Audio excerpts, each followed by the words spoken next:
Lightning Blade!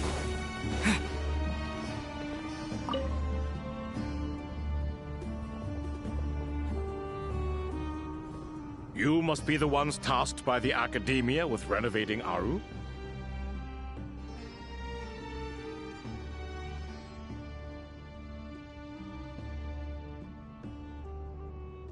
That's right. Good afternoon. I'm Kaveh, and these two are Termezi and Naisaburi. Hey, I'll hate them. Come and introduce yourself. We've met before. This is Thoth, the Ibis King, and everyone knows these two. Afternoon, gentlemen. I've only ever seen these two in murals. Ah, the paintings in the temple. They show us chatting, playing cards, playing chess. Precisely the activities we most enjoy, funnily enough. No, only you enjoy playing chess. We were just humoring you. I wouldn't go that far. Back to the matter at hand. A preliminary assessment by the Academia indicates that this project requires expertise in various disciplines, including the deciphering of ancient texts, mechanical engineering, the restoration of ancient ruins, and elemental theory. The most capable mind. No objections. We'd like to begin our work. The artisans who built Aru for Al-Ahmar gave their very lives to create this splendid work. Follow their example by giving your utmost devotion to this project. I didn't know that. We'll do our best, of course. Humans these days are a far cry from their ancestors. What little respect you show for King Deshret. No, that's not what he meant. Please, don't mind him. He shares your sentiments, just not your, penchant for hyperbole. Assuming that's what you were going for? I just think it's important to manage expectations. Forgive my lack of courtesy, but we simply can't sacrifice our lives to the gods on completion of the project like people in the legends of old. Here's a first draft of the project proposal for your perusal. Please let us know if you have any requests. Normally, I'd have made it look a lot more visually appealing, but we were really pressed for time on this occasion. I hope you'll forgive me if it's a little rough around the edges. Naturally. If my fellow ministers deem this meager display of respect sufficient, I suppose I can consider agreeing to their proposal. Why are you so preoccupied with the ostentatious displays of respect to Al-Ahmar? We should be trying to make things easy for them. You never know. We might have to rely on these young people to look after us in our old age. Exactly. This is Aru's mainframe. Be reminded to use it with great caution. We certainly will. Thank you for your assistance. You may attempt to lay out punishment should you so desire, though I'm afraid it would be futile. You and I both know that certain components of Aru can only be operated by humans. King Deshret always believed in humanity. Still, the reason that Aru's modules are designed that way is not so much because he trusted them, but more because he was wary of you. Is that true? No wonder human artisans helped to build Aru then. He actually required human assistance to create his greatest work. Naturally. Have you noticed that the Goat King keeps giving superficial responses? It's like he's just going through the motions and leaving the real debate to his colleagues. He understands the art of perfunctory speech. That's what earned him his position as the Minister of Ministers. It seems the rumors about King Deshret being a poor judge of character are baseless after all. Excuse me for being blunt, but it sounds suspiciously like you're putting yourself on a pedestal and mocking me. You're mistaken. And while there's nothing strictly wrong with making every conversation about yourself, it's not exactly a positive tendency either. You? Whatever. I knew it'd be like this working with you. All right, let me past. I need to look at this console. It's your job to activate it after all. Let's begin. Everyone, please proceed with the external checks and preparations as per the procedures outlined in the engineering plan.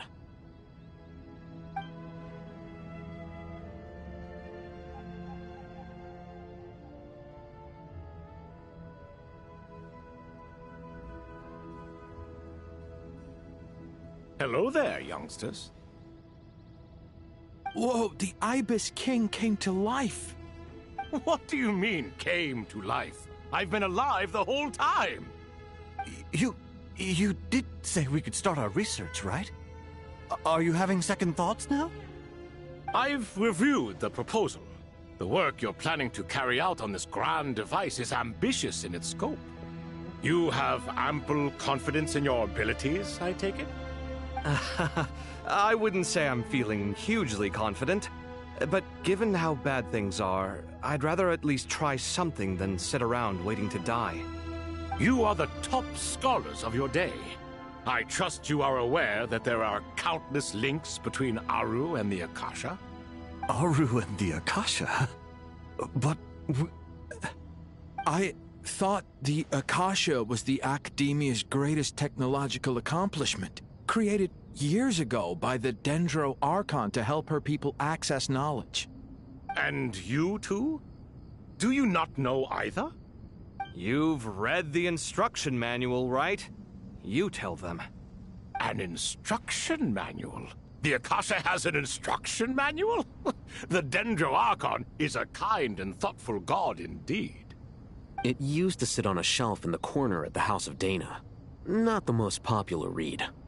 If the manual is to be believed, Aru was in fact the original inspiration for the Akasha system. What? But there are so few records about Aru anywhere. And practically none of the scientific expeditions into the desert had anything to do with it. Ah, but this is something you could not possibly have known. You may have heard many stories about the desert, but what is the most important aspect of history? Consider this a quiz. Anyone from Vahumana present? I'm from Vahumana. It's, well, veracity. Precisely. And a large part of veracity is the chronological order in which events occur. I may as well tell you. In the beginning, Nabu Malikata, the goddess of flowers, descended upon Sumeru. The glory of the heaven was within her. She brought life, oases, and knowledge to this land. Then she created the Jinn, enlightened them, and ordered them to serve her. Two other gods also walked upon this land where wisdom flowed in abundance, and the three met beneath the great green trees. It was the first and greatest alliance. We should speak with reverence of this covenant between the three, which transcended both time and life. For they promised that in Sumeru, wisdom would be shared with all. All the great changes in Sumeru's history began with the goddess of flowers. For King Deshret's sake, she pried into the secrets of Celestia, and for this was burned to ashes by the flames of wrath. So grieved was King Deshret by her passing that he lost all interest in state affairs and devoted himself instead to the knowledge that she had brought back. It was after learning of the technology from that floating island in the sky that he first conceived of Aru. And so, the Akasha was inspired by Aru, while the basis for Aru itself came from Celestia's technology. Well, if the two share a common technological origin, then connecting one system to the other is an entirely feasible idea. Unbelievable. Have you no reverence at all for celestial technology? No, I do, but there's no time for that. The schedule is too tight. Blame it on the deadline. Perhaps you could try coming up with our cutoff dates.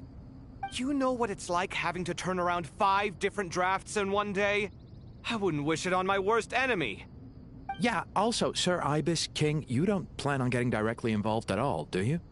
Yes, well, you strike us more as having come to give a popular science lecture. Or, wait, does this count as more of a first-hand witness statement? Neither. Anyway, this sounds like far too much work for me. Still, if Aru is so powerful, why didn't King Deshret use it for more ambitious ends? Because it was never fully completed. King Deshret had grand plans, but he perished before they could come to fruition. In the beginning, his wish was to create something that could rival the very world itself. The Lord of Flowers sacrificed everything for that ambition. What he desired, she bestowed, and thus was knowledge brought into the world. Her courage and sacrifice had to be honored with the most splendid of monuments, or King Deshret would surely have deemed it a grave injustice. And that monument, built from knowledge and technology, etched with a sacrificial and courageous love, even in its unfinished form, it deserves to be treasured.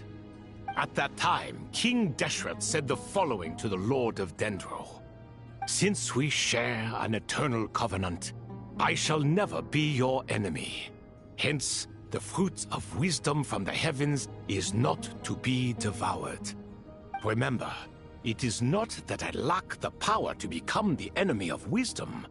Yet you and she have taught me much and shown me kindness. For this, I cherish you both. In the end, Aru was only used to store a portion of the souls. It was but a primitive form of the masterwork the king had envisaged. His final hope for Aru was to return to the past, when she yet lived. So the point you're making is, King Deshret was both powerful and ambitious, and he only ceased his imperious ways out of affection for the Goddess of Flowers and the Dendro Archon. You could see this as an act of mercy, but you could also see it as the sentiments that lay between these three gods placing constraints on him. This was, after all, the foundation of the alliance between them. This explains why Aru was both a prison and a monument, and why the answer to the three questions was time. You have to be careful who you get involved with, or you invite all manner of misfortune. This is as true for gods as it is for humans. Love is the same. It is both a prison and a monument. All right, let us pause the story here for now. Seeing as you've been so diligent, I'll offer a little help. Who's in charge again? Is it you two? Ah, yes, me and him.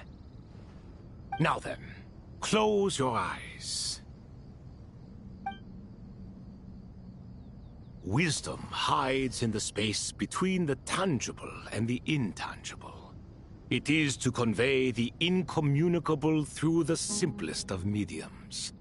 By the power of King Deshret, I shall grant you a glimpse into the unseen secrets that lie at the threshold of existence.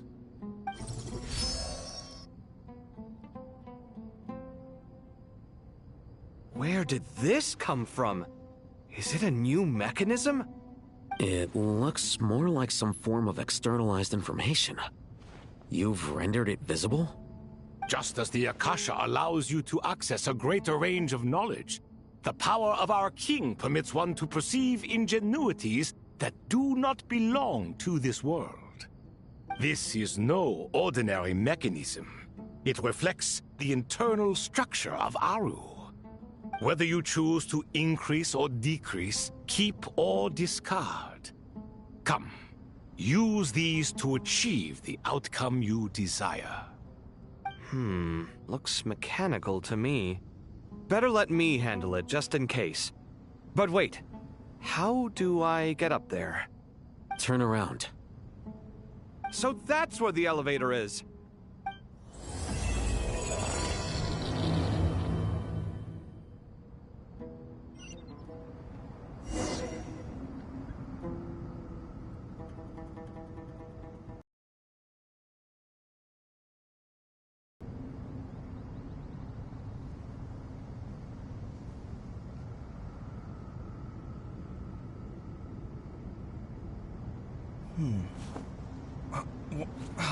Where's my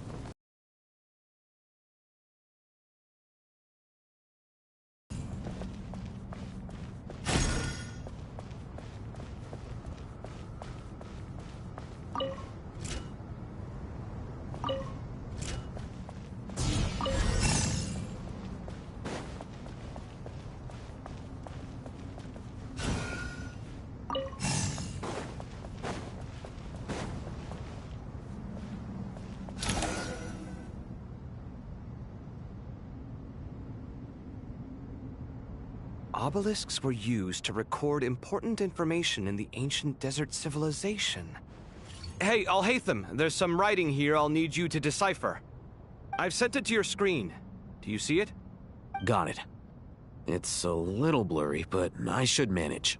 Take a look and tell me what it says. Oh, and I'll send any other similar text directly to you from now on. Let's start with this one.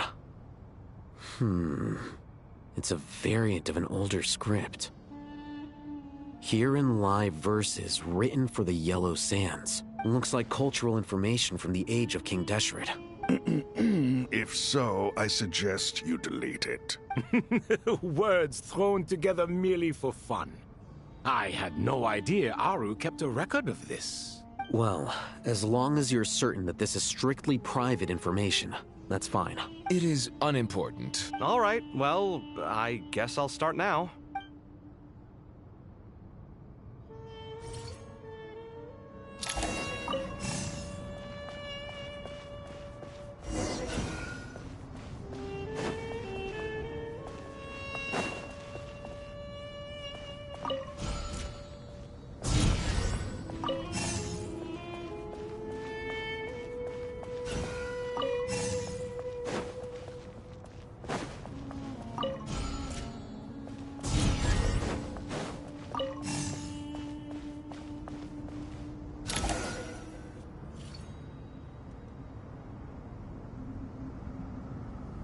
Found some more. Sending them over to you now. These are all reports about the Gurubad conflict. Can we delete them? I'd say so. Most of this information has already been archived anyway. What if there are details in there that Vahumana missed? What are we supposed to do if they come after us in the future? They'll just have to live with it. If we don't resolve these issues now, there won't even be an academia in the future, let alone a Vahumana Darshan. Yeah, you're right. Okay, done. There's some other similar monuments nearby. I'll check them out.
Another monument. Hold on.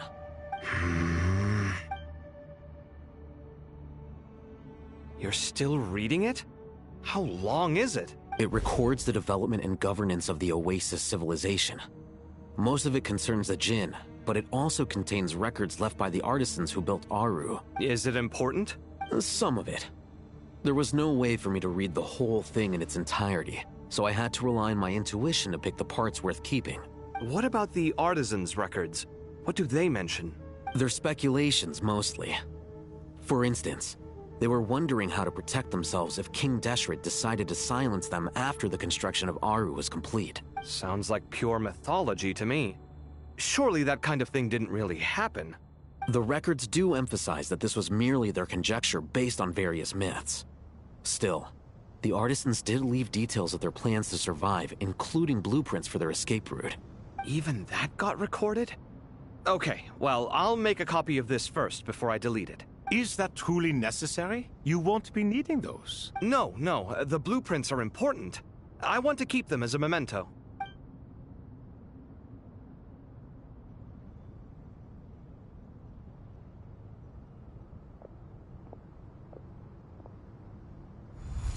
I think that should just about do it. It meets the requirements of the contingency plans, so we should be good. I gotta say, it's the strangest feeling. This cross between reality and the intangible. It's like drifting between life and death.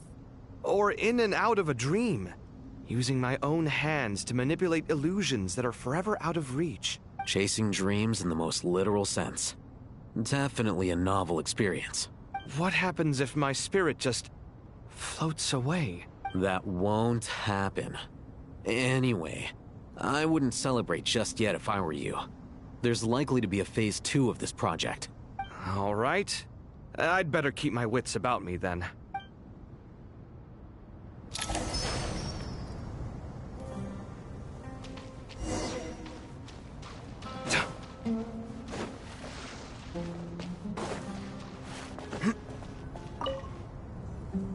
How's it going?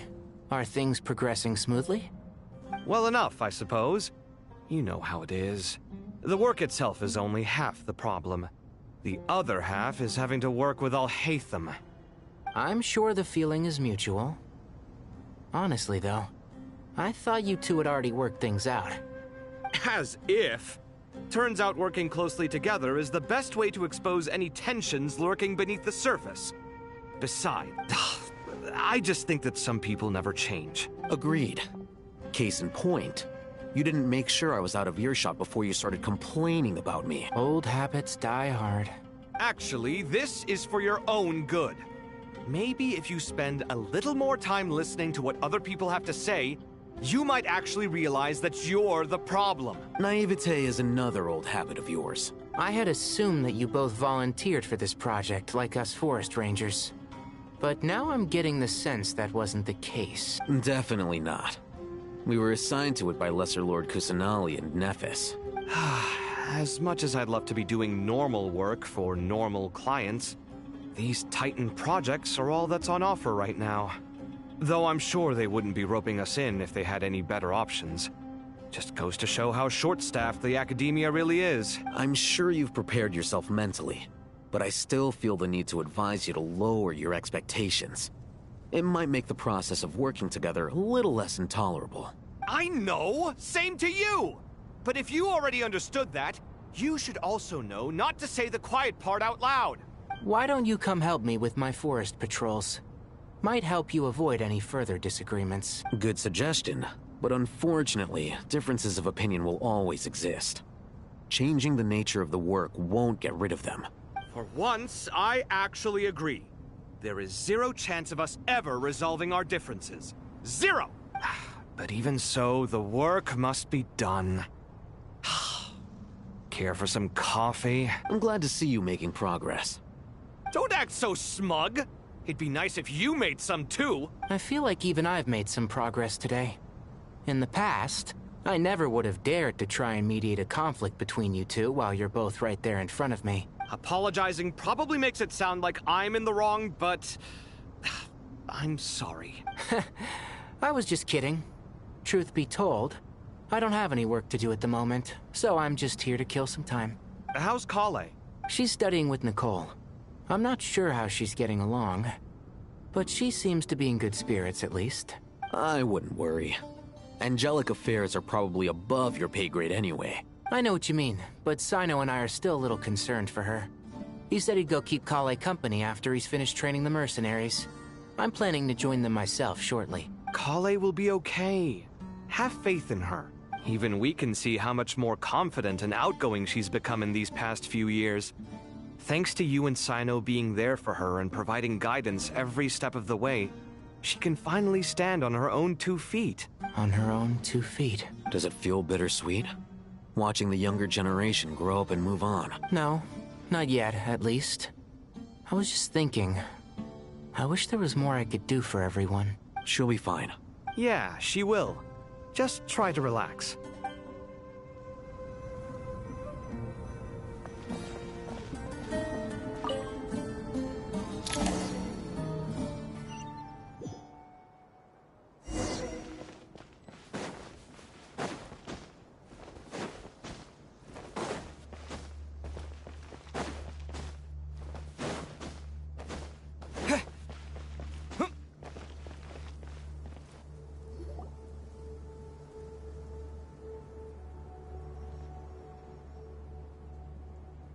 Traveler from afar, do you worry for the fate of Sumeru as well? Whoa! It's so big the Crocodile King! Greetings, Crocodile King. Please be at ease. I'm just here to chat with you about Lesser Lord Kusanali. Sounds like you really care about her. Yes, although to be exact, it is a mixture of both concern and curiosity that... Speaking of Nahida, Paimon was wondering how she's doing. Wait a moment. What is it? I tried calling out to a pep, but there was no response. This can only mean that she is focusing all her energy on taking care of Lesser Lord Kusanali. All the gods who served King Deshret seemed super surprised to hear that Apep agreed to help Nahida. Guessing she made a bad impression on you or something. Are you aware of the history between her and our king? Then you are learned indeed. I'm glad to know that Sumeru has the support of someone like you. At the end of his life, King Deshret tricked the Dendro Dragon into swallowing him whole, leaving her to bear the torment of his sins. The Dendro Dragon despised King Deshret, yet he outwitted her. Rather than bringing disaster to the land, he chose to deceive her and thereby ensure his annihilation. An act that surely displays his love for humanity. The Dendro Dragon stands for the glory of a bygone era. She hated Al-Ahmar and what he represented. All the gods, all the power they wielded. And so, her willingness to help the Dendro Archon through this crisis comes as a great surprise indeed. It makes one wonder whether, perhaps, the Dendro Archon assisted her in the past. Yep, Nahida did her a huge favor. So Lesser Lord Kusanali put an end to the Dendro Dragon's many long years of torment. As much as she loathes the Seven, Apep knows kindness when she sees it. No wonder she was willing to make an exception. Yeah, that's the sense we got from dealing with her too. She is not incapable of coexisting with other living things. Rather, she actively chooses to avoid coexistence. And this, despite the fact that she symbolizes life itself. How ironic. All of this being said, I wouldn't expect too much from her if I were you. Nothing will change her hatred towards humanity and gods. We'll keep that in mind. Anyway, how much longer do you think Nahida needs to stay with Apep? For all we know, the Fatui might still be in the desert. Just to be on the safe side, why don't we grab anyone who isn't busy right now and go look for her? I'm alright, Paimon. Huh? Was that Nahida's voice? It seems the treatment was effective. Since when do my deeds require your evaluation? Ah! Here will do just fine. I had no intention of taking you any further. One ought not expect greater generosity than they have earned. You always hide your kindness away like an oasis within a sandstorm. Only those who make it through the swirling winds can know just how beautiful that oasis is, and how much hope it brings. You dare appraise my being? No, I'm expressing my gratitude. I want to thank you for sharing your precious life force with me.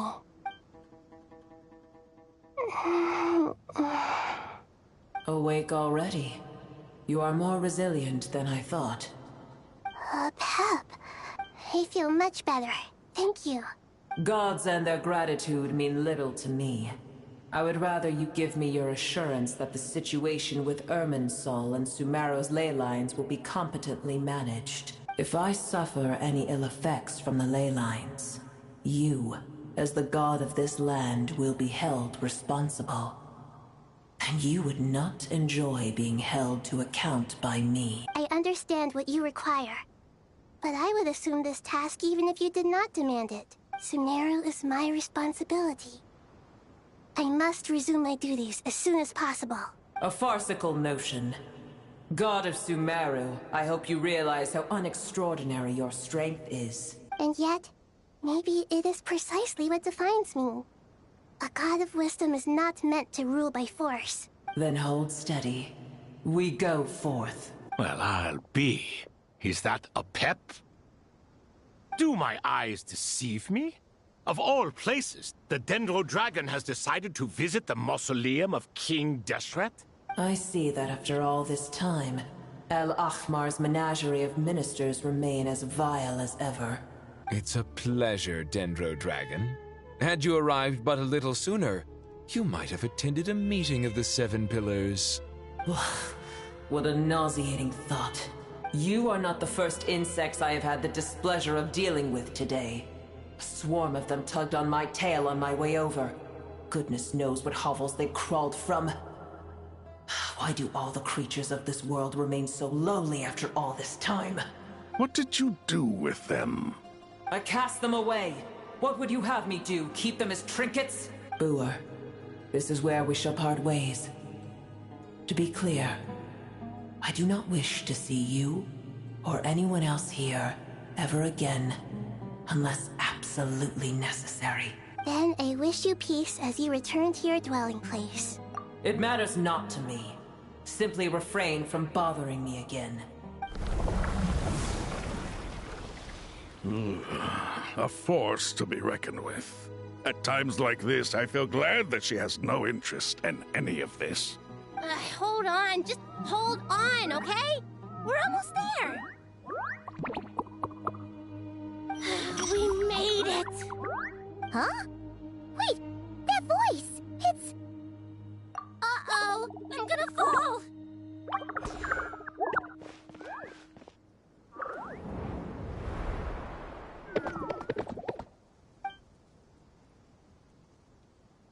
Well, that's a relief. A pair of safe hands indeed. The Dendro Archon's familiars. They are the last thing I expected to see here. Huh? Wait, what are the Aranara doing here? Don't you guys hate the desert? Obviously I was worried about the Dendro Archon. I've been supporting them with my Pari powers the whole way here. Oh, you seem pretty nervous. Is it 'cause there are too many people around? Not just people. It's all these non-human beings, too. It's hard on them. I can't believe you made such a long and dangerous journey just for my sake. I appreciate your support so much. Thank you all. I'll have to ask everyone to wait while I help our new arrival settle in. Once I'm done, I'll gather everyone to discuss our next steps. Traveler, Paimon, shall we find a place for our friends to stay? Awesome! Let's go! Well, first I have some questions.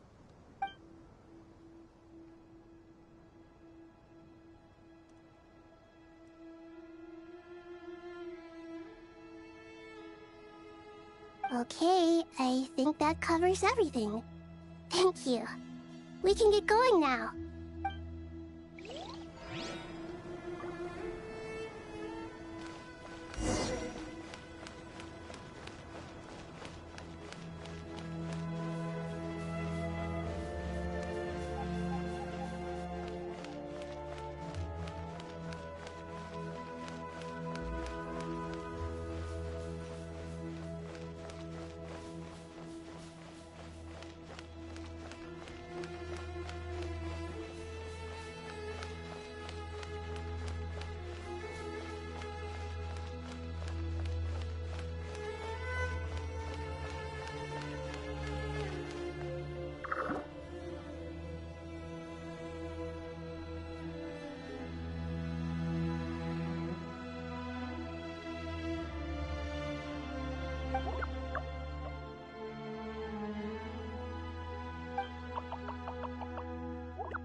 Hello, everyone.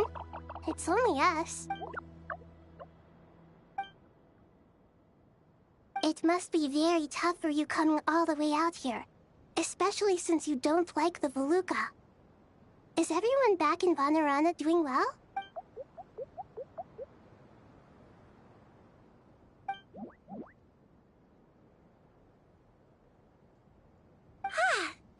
everyone's here. Good. Are you okay? You look like you were about to pass out back... And you're forgetting who I am. Don't underestimate me. Oh, excuse me! Are you comparing me to Paimon? I suppose everyone is gathered here because of me.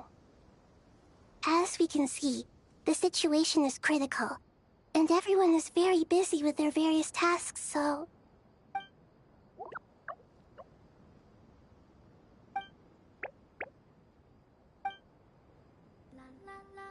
I can't thank you enough. Right now, we're focused on restructuring Aru, processing excess information, and helping restore everyone's confidence. I'm sure you'll find it all very straightforward. Needed.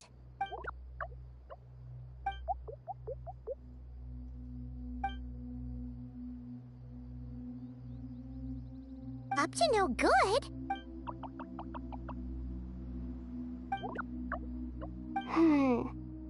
That definitely sounds suspicious. Traveler, Paimon, I have other work to attend to here that needs to take priority.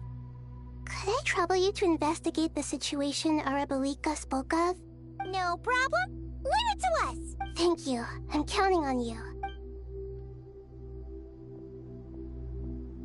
There's one other thing. If you are to work alongside the people of Sumeru, you will need to make yourselves visible to them. Is that acceptable to everyone?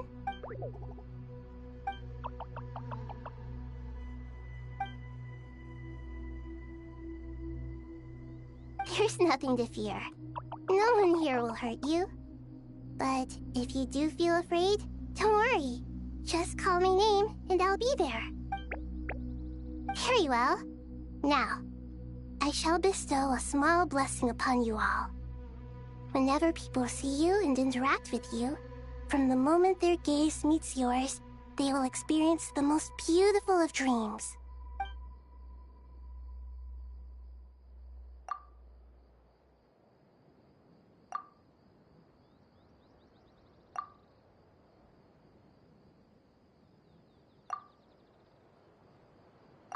Do not fear. We will face it together. This too shall pass.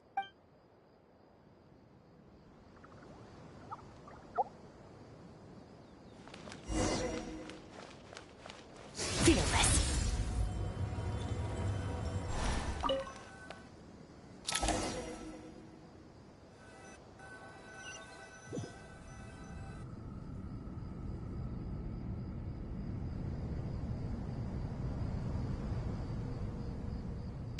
Everyone's here. Wonderful. Dendro Archon, you're back. Are you recovering all right? You mustn't push yourself too hard. I'm doing very well. Thank you for your concern. I see. Using the power of Aru to reboot the Akasha and gain access to Irminsul. It's a sound plan, although I regret to be the bearer of bad news. But with the state that Irminsul is currently in, it's impossible to access via traditional means.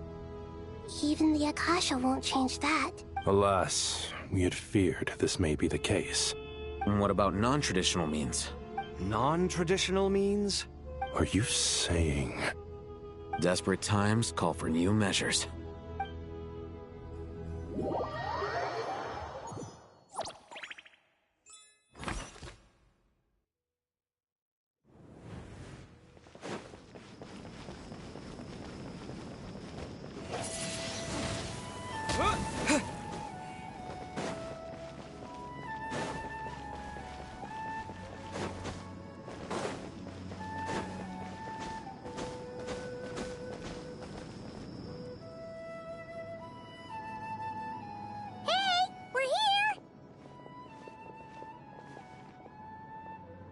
Ah, it's you. Is there a situation?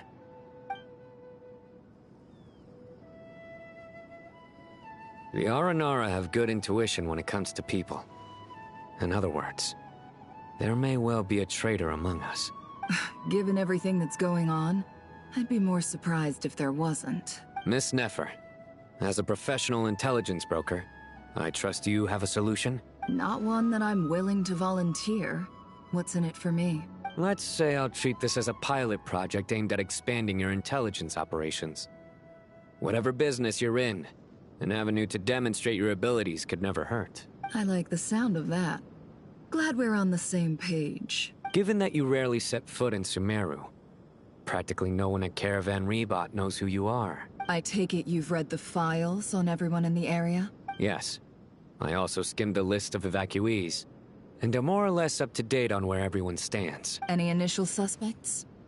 Limiting the scopes to males whose recent activity could be viewed as suspicious, I've identified 3 names. The Aranara saw 2 people talking, but currently we only have 1 suspect. The other person was probably just a messenger, and in all likelihood has already left Caravan Rebot. Everyone is heading for the desert per the evacuation order. Anyone willing to turn back at this stage is almost certainly with the Fatui. There's no way it was a spur-of-the-moment decision to act at a time like this.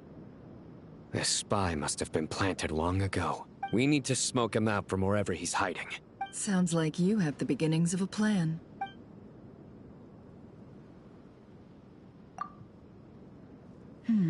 I see.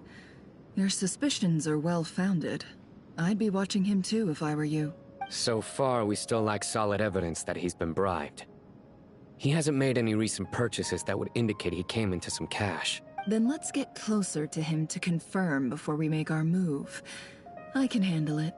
I'm not based in Sumeru, so barely anyone at Caravan Rebot knows who I am. And you're certain you've never encountered this person in Nodcry? I'm certain. Besides, it's extremely rare for me to have had any direct contact with Sumeru mercenaries besides Jet.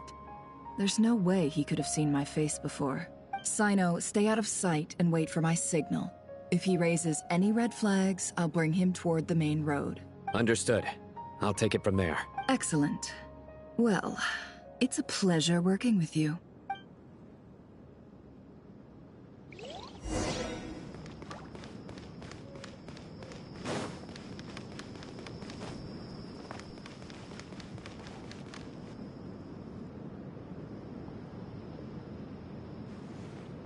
Darker skin, scars, frequents the desert and has ample combat experience. Nothing unusual about how he dresses or acts. What's that he's looking at? A coin. Interesting. Could that be how his contact paid him?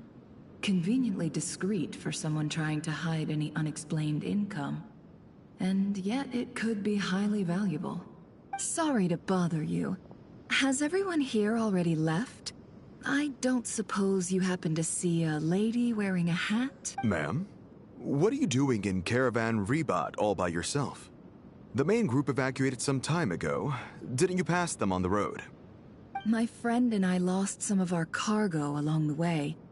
I didn't want to miss out on potential business, so I told her to go on ahead and meet the client while I retraced our steps. I didn't think it would be so late by the time I found it. And then there was a terrible sandstorm. I guess I must have taken a wrong turn, because I didn't see any large groups on my way here. Forgive me for asking, but just to be on the safe side, could you describe this friend of yours? Sure. She has blonde hair, and she was wearing a hat and a white dress. You'd definitely know if you'd seen her. Yes, I think that does ring a bell. Ah, my apologies. During this exceptional time, the Corps of 30 are under orders to be extra cautious when dealing with unknown people, whoever they might be. I understand. Well, sir, is there anything else you need to know? If not, I'd better try and catch up with them. Hey, wait! They left a good while ago now. You'll never catch up with them on your own. Why don't I give you a ride? I'm here to collect the last few people anyway. We have plenty of carts, so one more won't be a problem. That would be amazing. Traveling with a group will be much safer. I'll have to pay you for your trouble. Hey, let's not worry about the money for now. Wait here a moment. Once I'm done packing up, I'll take you to join the rest of the group. All right, thanks. Let me know if you need a hand carrying anything. No need for that. I'm strong enough for both of us. Okay. Well, I wish there was some way I could repay you. Guess it's my lucky day, running into someone who knows what they're doing here. You might have just saved my life, you know? You're not wrong there. I mean, what kind of cargo is so important that it's worth risking your life?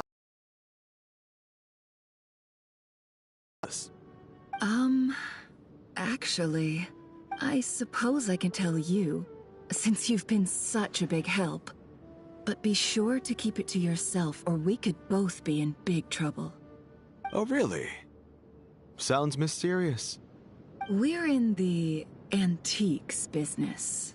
You understand? Some of our goods aren't acquired through the most legitimate means. We have to be very discreet when we're selling them. That's why I had to go looking for the missing cargo alone. Ah, no wonder.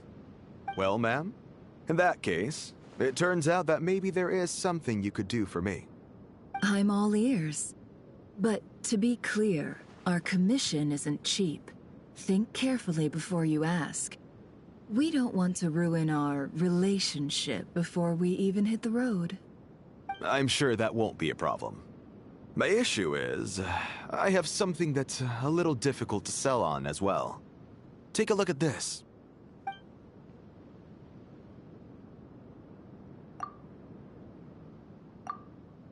Pure gold. That's quite something. How'd you come across it? Dig it out of some ancient tomb? If you look hard enough, there are many treasures to be found in the mausoleum of King Deshret. It has no distinct Snezhnayan markings. That'll be why he's going with that story. And he clearly doesn't want to arouse suspicion, so he's on the lookout for an opportunity to make a quiet trade. Surely you have an existing business partner. Won't they take it off your hands? I hope I won't be attracting the wrath of my competitors by helping you sell this. The shop I used to work with is having cash flow issues at the moment after losing some money. I'm under enough pressure as it is without having to deal with them. On the off chance anything went wrong, I'd never get my money back. I understand. Gold is the last thing that traders with cash flow problems want to see. Well, in that case, I think we can work something out. As it happens, I'm just about done packing. Shall we make a move? Sure. Let's walk and talk. This evacuation was a huge operation. They needed a few people to stay behind and tie up loose ends. And I ended up being one of them. You're lucky you ran into us in time. I certainly am. I don't know how this happened. One thing led to another, and look how it ended up. I just hope our client doesn't get spooked and cancel their order. Fingers crossed. But either way, life goes on, and we all have to make a living somehow.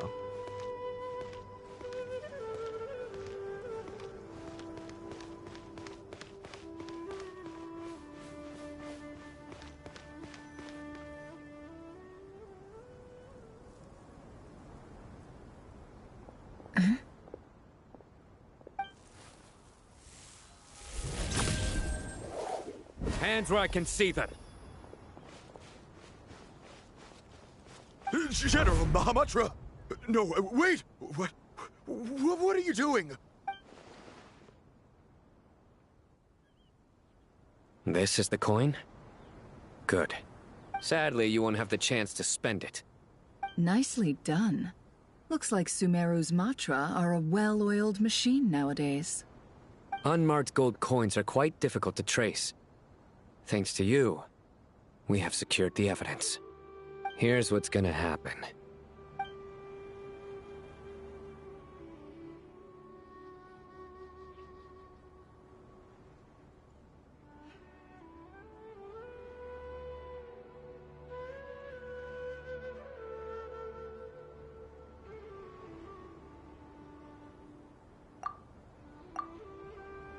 Southeast from here, leeward side of the hill. That's where he's meeting his contact. Great work. Candace tells me your interrogation skills are highly effective. Hers are quickly catching up. She's improved a lot in recent years. Looks like it's over to you for the next step. Because I'm quickest on my feet? Because you know how to trail a target. Plus, it'll be easier to monitor their activity from the air. Fine. I'll be quick. One more thing. The Traveler just brought a message from the VII Archon. Once you're done with this, we're to meet up at the mausoleum of King Deshret. Got it. Will do. Are you sure you'll be okay on your own? Gee, I don't know. Maybe you should come with me. Okay. Then Paimon's coming with you. Really? You do know this is a stealth operation, right? Meaning, you have to be quiet? Paimon, are you sure about this? Well, Paimon at least wants to give it a shot. Like everyone says, if you never try, you'll never know. Besides, being the best guide into that has to count for something. This should be a piece of cake. Fine. Join me if you want. But be warned, if anything goes wrong, I'll have to gag you and shove you into a bush. No need! Paimon will be super careful. Promise! Good. Then what are we waiting for? Let's go. Ah! Coming! Coming!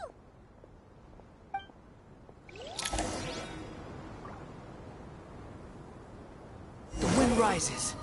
Huh. Quit following me. Behold! Upon the gale. Huh. Too slow.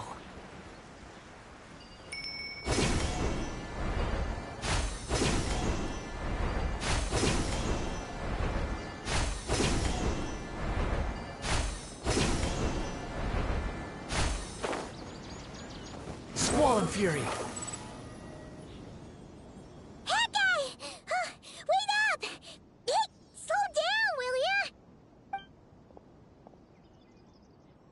We're here. Now, we wait.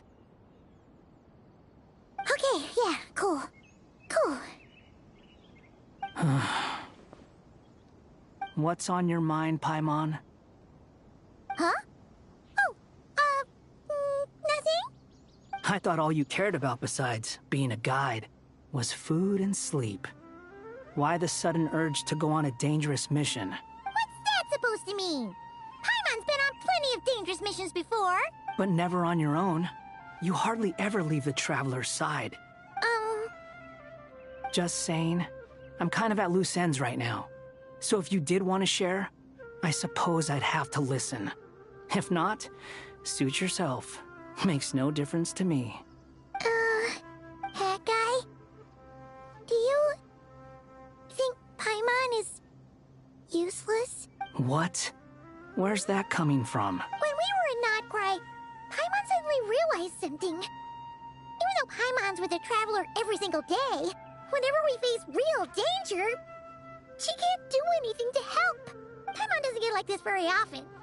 She just got really scared when the Traveler got kidnapped that time. What if he never came back? What would Paimon do then? And the more Paimon thought about it, the more useless she felt.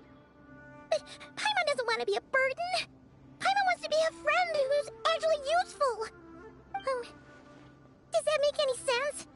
You know, that feeling of just being completely useless and... Oh. Paimon probably sounds so ridiculous right now. You asked the right person. Boy, do I know that feeling. Oh, that guy. I'm not gonna try and encourage you. What I will say is this. When you start doubting yourself, you have two choices. Give up or change. You have to make the decision to move forward. Otherwise, no amount of consultation from other people is gonna help you. So ask yourself, what do you want? To get stronger? To learn more? Whatever it is, go do it. You won't have any regrets if you can at least say that you tried. Oh. All right. Something's not right. Shouldn't they be here by now? Paimon, is it just me? Or is it a little too quiet around here? Should Paimon take a look? We'll give it another hour. If nothing happens, we head back. Okay. How strange. We've been here for ages. Where the heck are they? Have we been stood up? What is it? Did you think of something? Something feels off about this whole situation, but I can't quite explain why. We know for sure that the guy Sino caught had something set up, yet somehow his contact is a no-show. So, either the handler got caught, or, more likely, they decided to cut our guy loose. Then how would they know to do that? Wouldn't they at least send someone here to check things out? That's the problem. They couldn't possibly know what's happening here. Unless... This feels all too familiar. Come on, let's head back.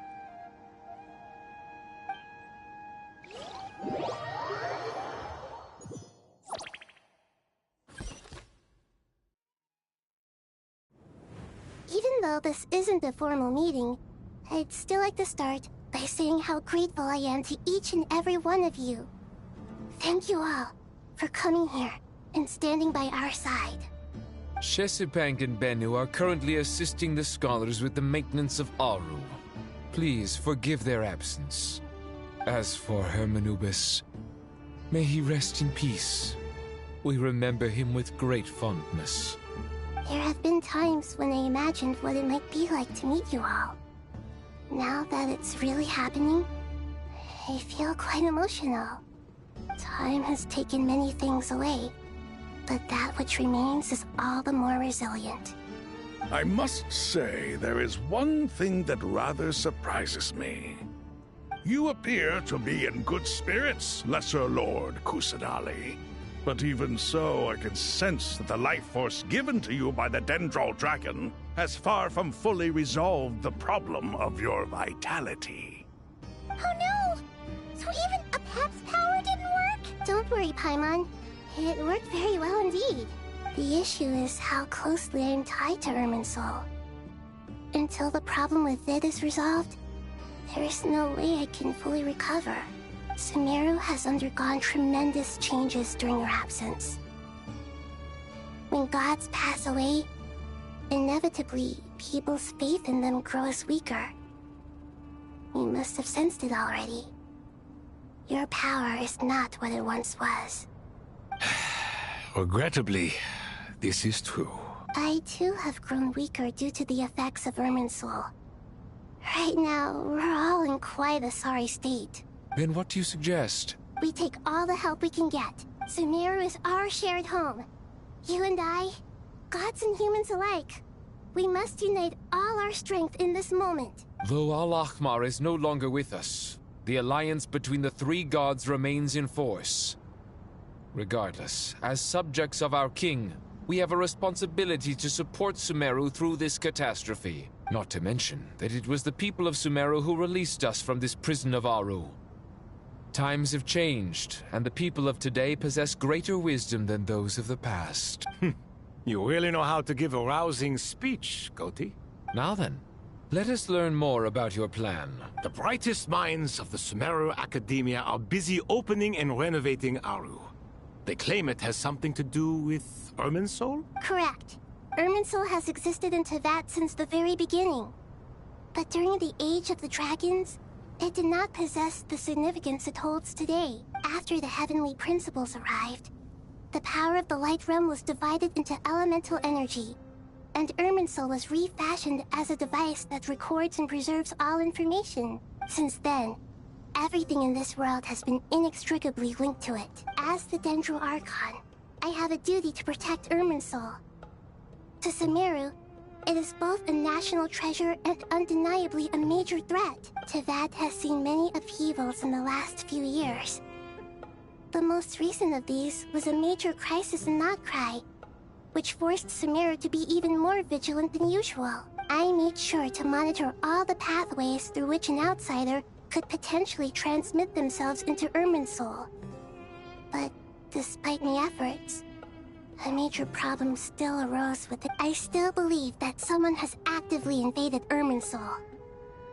But rather than taking any of the pathways I referred to, the intruder chose instead to utilize the most direct route. And the only one that cannot be protected against by entering Irminsul through death. I see what you mean. You cannot simply stop all deceased souls from returning to the ley lines because of a potential invasion that could occur at any time. That's right. As important as it is to guard against external threats, I couldn't allow myself to stop the souls of the departed from finding peace. Please, understand how difficult this predicament was for the Dendro Archon. Defense has never been an easy task. After Irminsul was invaded, my authority was quickly restricted. Soon after that, the tree began denying access to any connections. I'm sure you feel responsible, but you are not to blame. No one can predict every possible disaster. There will always be trials and tribulations for the world to endure. But the people of Sumeru should not have to endure this. We must find a way to break through the lockdown and connect to Irminsul. And this is why you need Aru. Yes. The only thing in Sumeru capable of rivaling Irminsul in terms of overall function and performance is Al-Akhmar's legacy, Aru. All I managed to do before falling into a coma was make some minor adjustments to Irminsul. Using Aru is a last resort, and a move that comes with enormous risks. The Scholar's initial plan was to borrow Aru's power to reboot the Akasha, then use the Akasha to connect to Irminsul and investigate.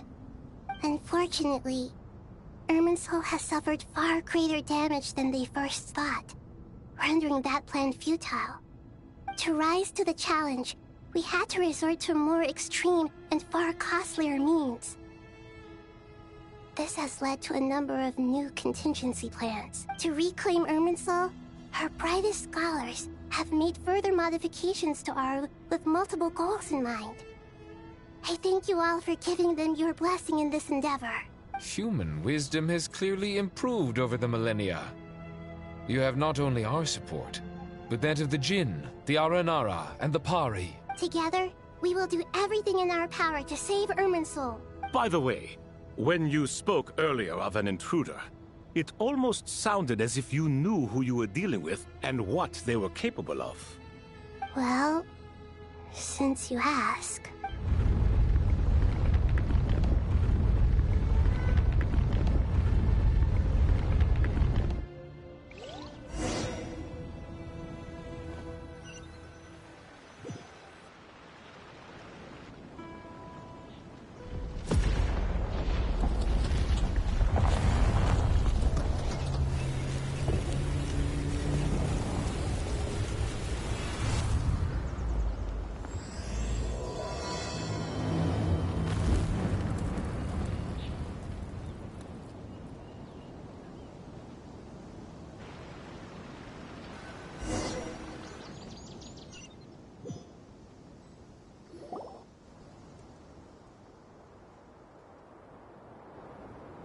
Master Tainari!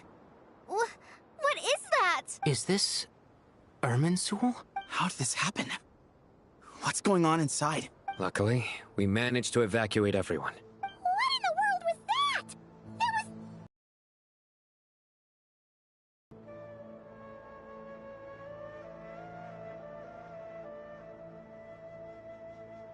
Oh my. I understand now, Dendro Archon. You make yourself quite clear indeed. Not once over the millennia has Irminsul been so terribly afflicted as this. Please continue, Dendro Archon. Irminsul's root system is what comprises the ley lines. In the past, it has always been hidden away, going unseen by the general populace. But now, an evil intruder is making it reveal itself. It has become a tree of unbridled greed. A clear sign that a deranged experiment has advanced to a new stage. Blasphemy. From where I stand, an experiment in the name of blasphemy sounds rather improper. But if we are to honor Dottores' will, this is what we must do. The birth of this tree proves to me beyond doubt that this incident is connected to him. But to explain the situation in full, there is someone I need to tell you about.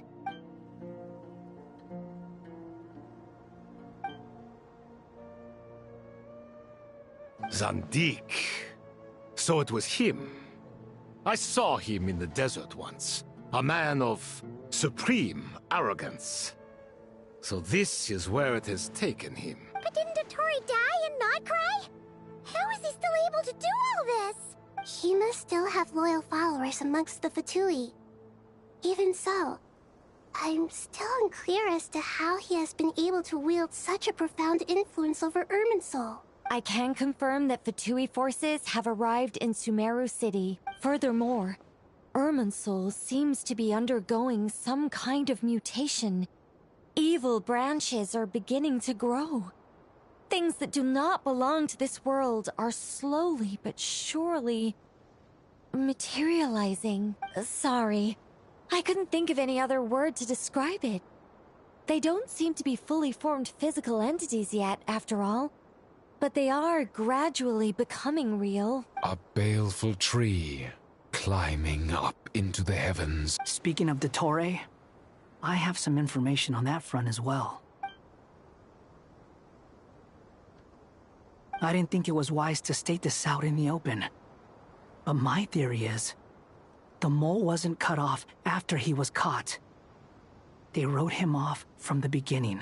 You mean the Fatui never intended to follow through with him? Then why plant a mole at all? It's hardly a conventional strategy, and the rationale behind it is pretty twisted. But as it happens, I know someone who works exactly this way. And when it comes down to it, his goals are very simple. He just wants to confuse people, so they can't figure out what he's up to. He's been a collaborator of Dottore's from the outset. That fact alone confirms that Dottore is involved with this somehow.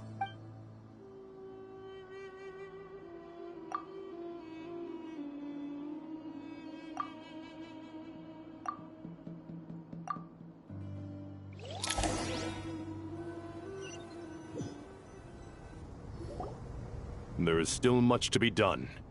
Everyone, please remember our core strategy. As per the discussions, the following groups must act immediately. Mr. Al-Haytham and Mr. Kave, the next phase of the Aru renovation project must begin right away. Godspeed to you both. We'll give it everything we've got. The plan looks feasible, but the implementation will require certain resources. General Mahamatra Sino and his team will help to procure the materials required for modifying the terminal. No problem.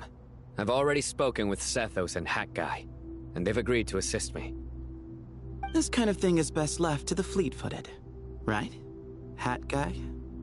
If it's efficiency you're after, we're the right people for the job. Following up on the elemental energy amplifier we discussed, Ms. Dory, I assume you're the one most familiar with the status of this project. Aside from the Dendro Archon, of course. Yep, that's right. Leave it to Lord Sangama Bay. Got it. Well, I'd like Madame Farazan, Kale, and Nicole to support Dory on the technical side. You can count on us. Will do. Rest assured, I'll take good care of Kale. Dia, Candace, and Nefer, you'll be in charge of negotiating between the various parties. I trust you remember our goal. You bet.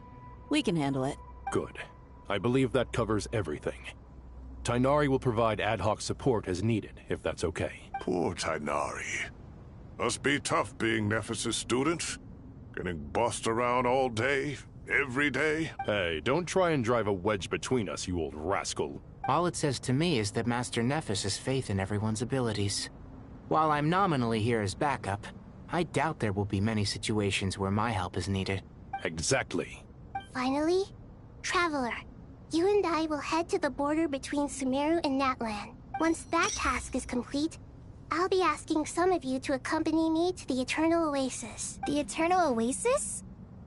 I thought that was just a legend.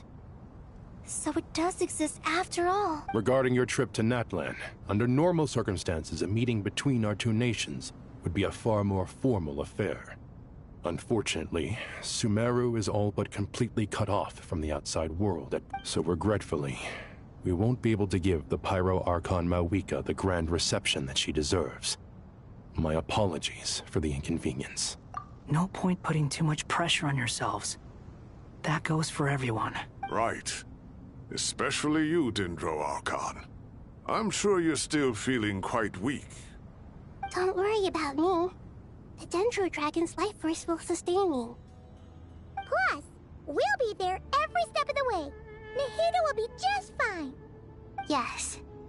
I believe in myself. And I believe in every one of you. Well, time to get going.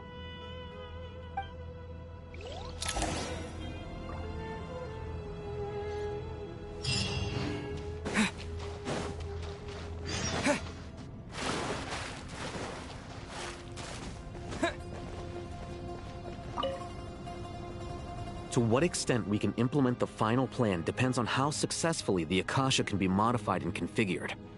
And to make sure the configuration works, Aru will also need some further optimization. Yeah, no surprises there. Once we roll this out, any Sumeru citizens who already have Akasha terminals can simply continue to use their existing devices. This still leaves us with a significant equipment shortage, though.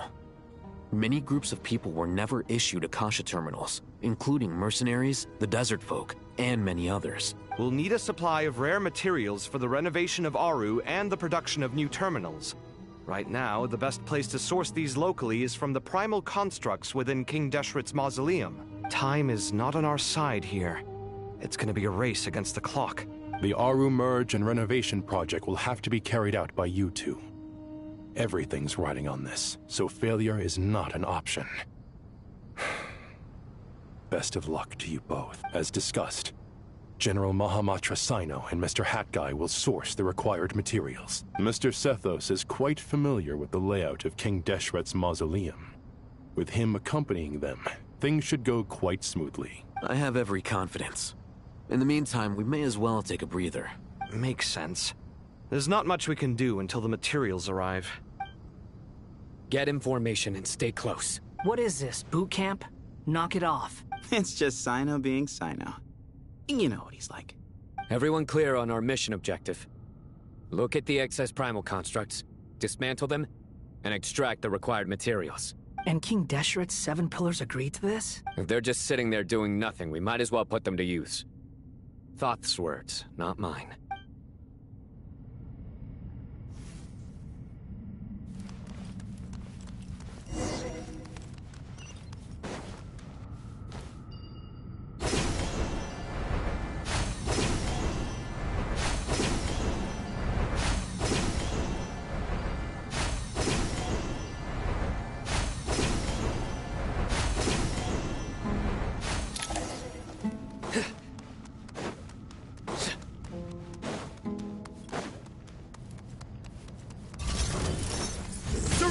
Through me, justice is served. Guilty. Sage's wisdom. Give me some space. The wind rises. Know your place. Nowhere to run.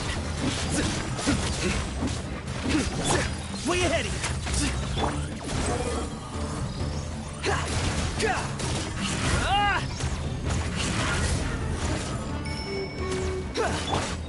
Give me some space. Futile. Behold.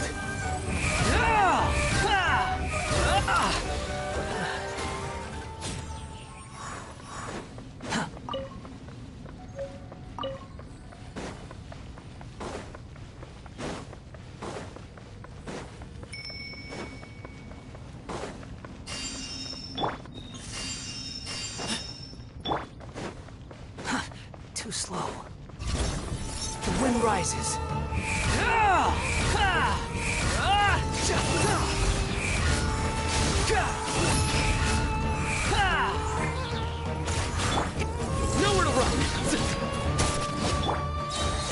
me? Judgment is upon you.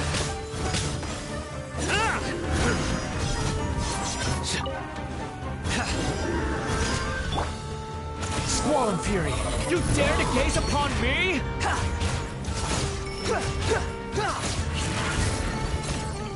Behold!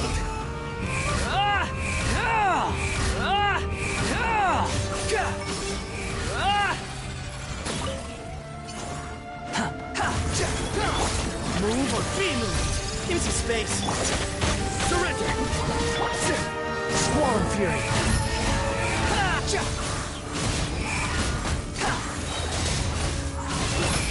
Bow your head! These devices should still be usable even though they're broken down. Let's take them back for the others to review. Sun rises.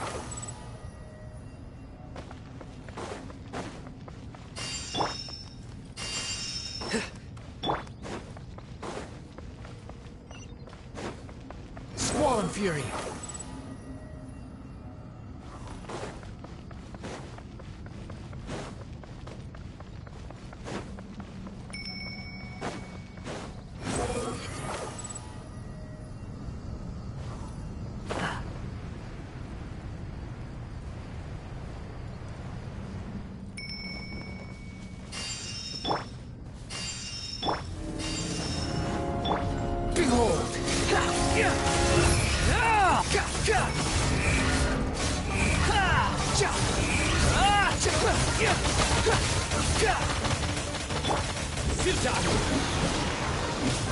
Through me, justice is served!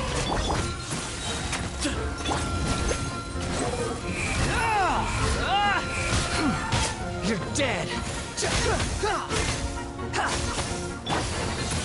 Sage's wisdom! Unsightly insects! The wind rises.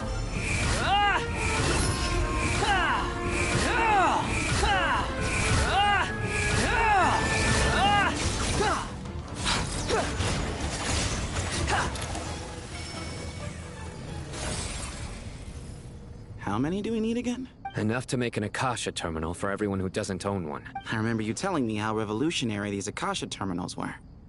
You've used one before, right? The Academia declared the Akasha to be the most powerful and comprehensive wisdom dissemination system in history. That should give you an idea of how powerful it is. Certainly sounds impressive. Neither Hat Guy nor I have ever had an Akasha terminal. Well, if it all goes to plan, that's about to change.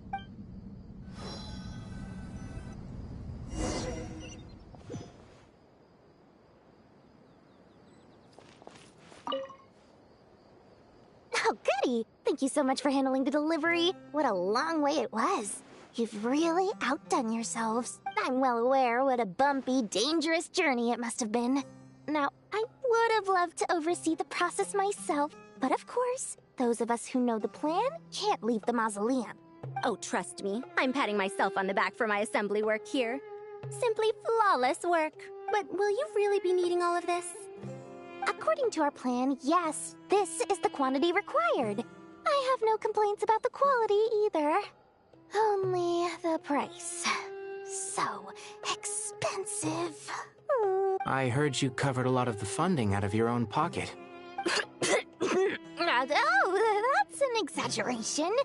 The Academia provided most of the funds. I just offered a small token of my goodwill. Of course, the real tragedy is how little profit I'm making on this. You know, it's a serious crisis when you can't even make money out of it. It's really quite a beautiful design. And I'm intrigued by how such a diminutive device is able to output the power of the Light Realm. Did you attend the lecture on Light Realm energy, Madame Farzan? I don't believe I saw you there. Of course I attended. I was just a little late, so I had to listen to the whole thing from outside the back door. Anyway, I have a perfectly good understanding of Light Realm, elemental and abyssal energy, as well as the relationship between the three. Good to know. Master told me in private that the conversion process between Light Realm energy and elemental energy involves highly classified knowledge that shouldn't be disseminated too widely. But even so, the scholars still shared said information. Oh, well, you can't enforce a rule that everyone breaks. Is that the idea? At first, the Dendro Archon was reluctant to explain it in great depth for safety reasons. Later, she came to terms with it, and simply informed my master that we would all have to face the question of survival together. To protect someone from such dangers means keeping them in the dark. But for someone to know and embody the wisdom within, they must understand its very essence. It's an information hazard. We're exposed to danger just by knowing the facts. And just like bait, it lures us in by offering us the solution to our problems. But if you're not careful, you'll end up pursuing it down a dark path. A tricky problem. But today, this big problem has been broken down into many smaller, more trivial ones. What do you mean? I get it. For instance, you and I share secret knowledge, while she and I take on the risks of life, death, and fate. Something like that? Hey, what?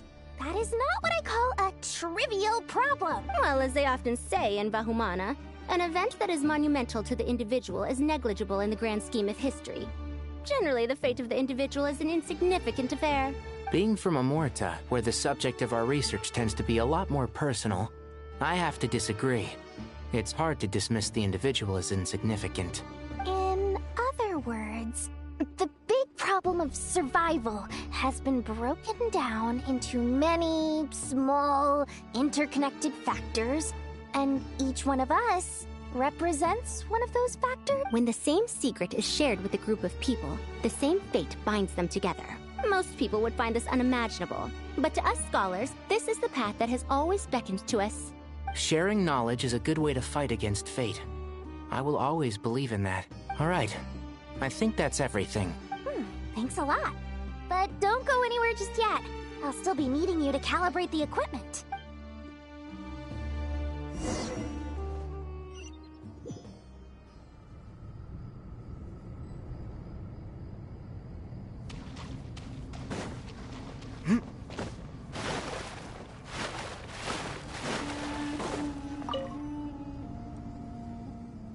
Okay, the materials are ready. We can proceed with the next phase. Alhaitham, how are you getting along? Most of the information in Aru is written in ancient desert scripts. Some of this is written in a tribal language, while other parts seem to be a variant of an oasis script, based on the glyph forms. Oh. Not lost to history, I hope. Some are. All we can do is infer the meaning based on the rules of related and actually fills in some of the missing historical record. I'm transcribing it so we can bring it back to the academia. After Aru started up, 2 more lines of text appeared here. Can you read them? Humans may not read what is written by the gods, except by not reading. Victory should not be easy to attain, for it symbolizes divine wisdom. Knowledge must not waver, for it has external borders. Is this a clue to solving a puzzle? Or is it being symbolic? You can't read it unless you don't read it. Victory is wisdom. Knowledge is confined by borders. Wait, I think I've got it. It's a metaphor, isn't it? It's talking about... a chessboard.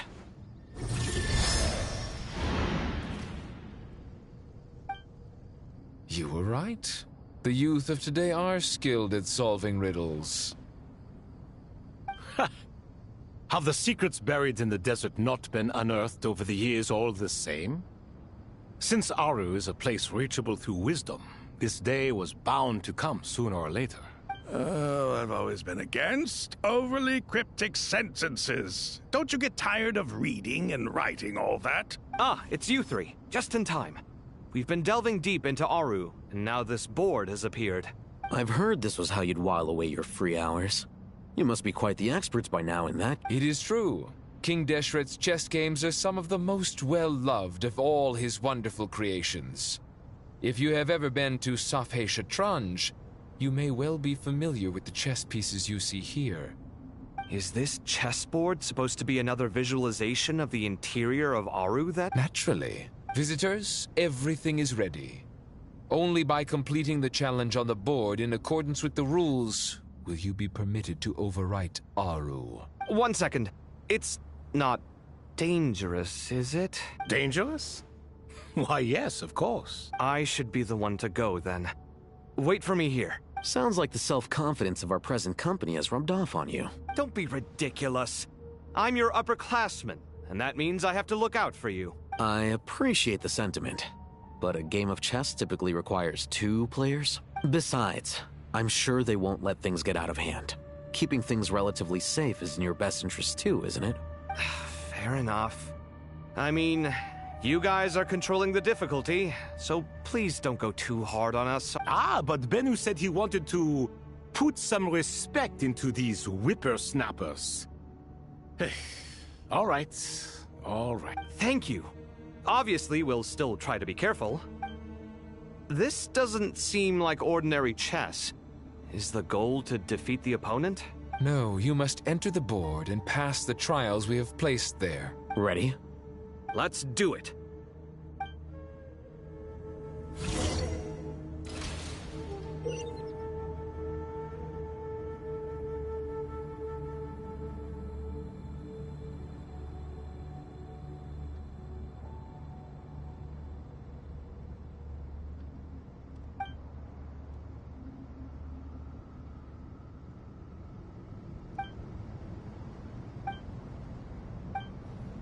The first trial is posed by me. I don't think this is gonna stop us. Ah, but the key to this game lies in working together. Otherwise, you will be deemed to have broken the rules. Looks like it's up to me. Marak, can you open it? King Deshret's favorite primal construct. Living on in suitcase form, of all things. Amusing. Ho ho! Excellent work.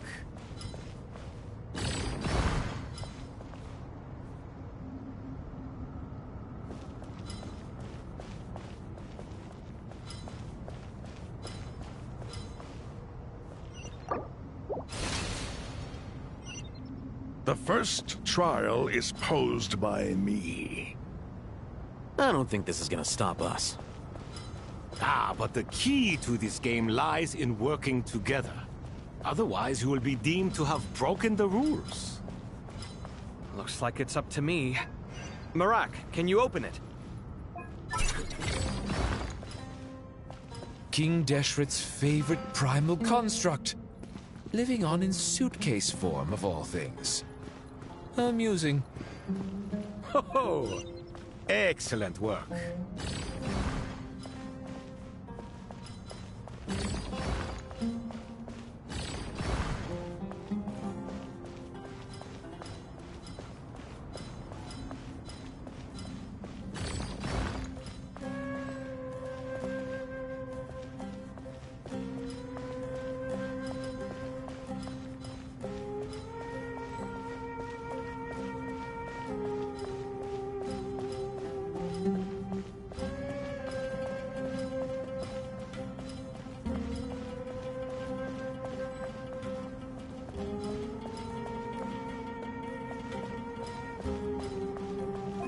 Strange time to catch up on sleep. I'm not sleeping, I'm thinking! It's not that simple, you know.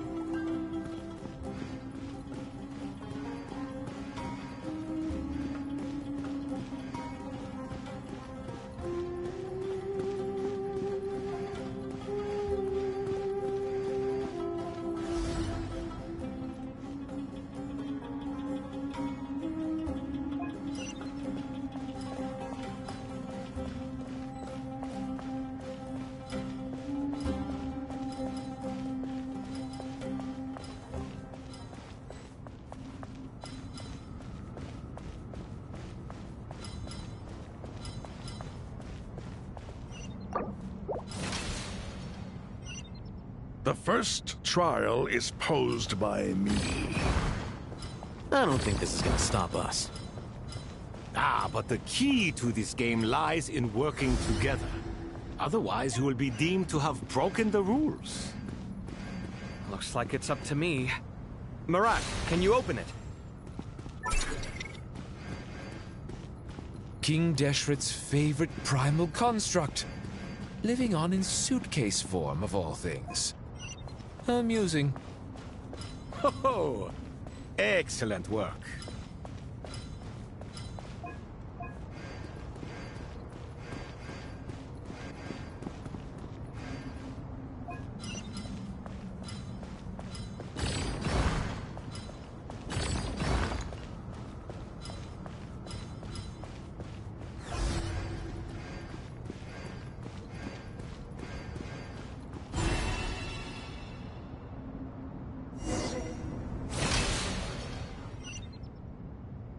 Now is the time for my trial.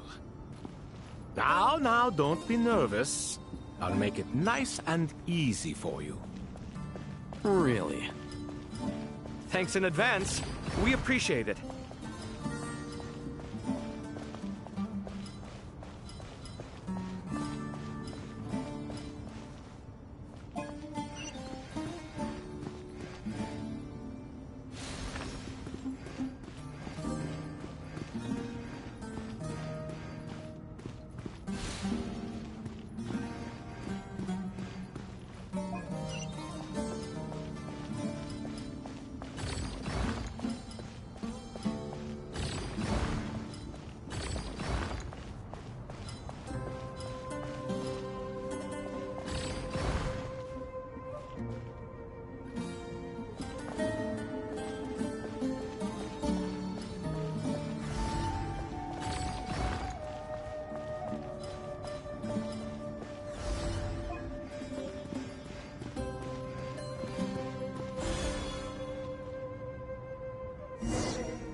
Ibis King, don't you think this all rather inappropriate?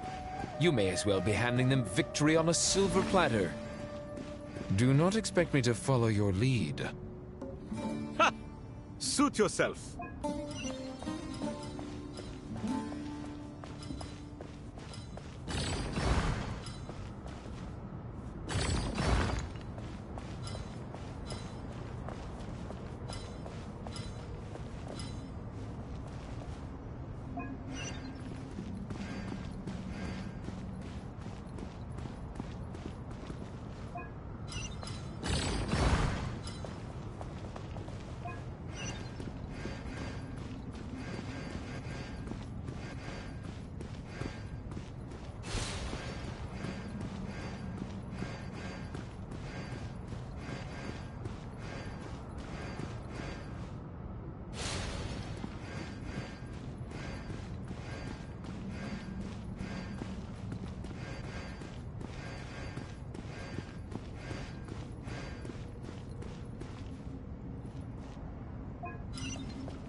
Strange time to catch up on sleep.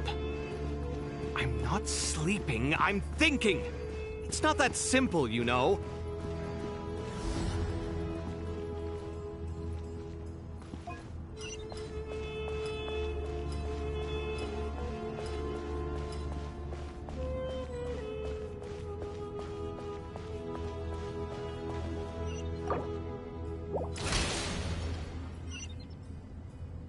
Ibis King, don't you think this all rather inappropriate?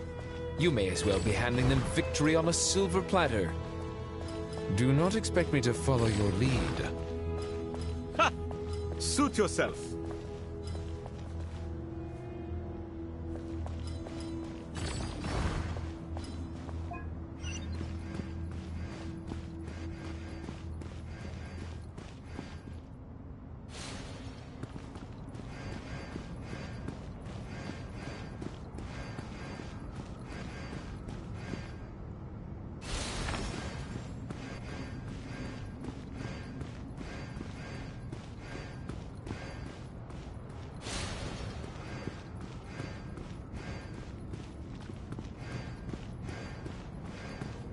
Alhaitham, what are you thinking?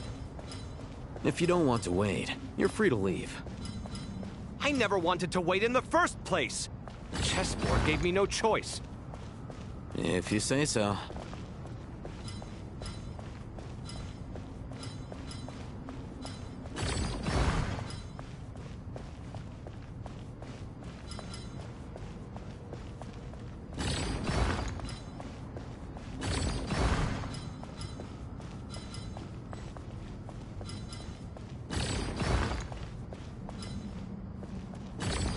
Strange time to catch up on sleep.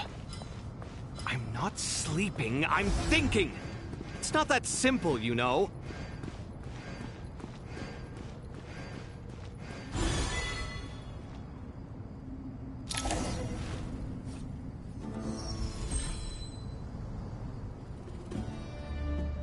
Done. Finally. It's over. But seriously, that was incredible! Standing on the chessboard felt completely different from standing on solid ground. And also... Oh, sorry. I'll save my thoughts for later. Thanks to the three of you for helping us out with this. Is it just me, or were you giving us quite a lot of guidance along the way? We made but a humble... Expectations. Bravo! Our aid was not given for naught. In addition to the existing functions, I'd like to ask you for another favor. Since Aru's interference shield can cover the entirety of the mausoleum, it should be possible to extend its range even further. Perhaps you can find a way. So, building upon the existing functions to... I'm with you! Imagine for a moment. What would the ideal outcome look like if this function were compatible with the devices? I agree. This is the best solution possible. Please, everyone, we beg you to help us. Me, oh my. Well, since you ask so very nicely, I suppose... Goti? Croco? What do you say? Naturally.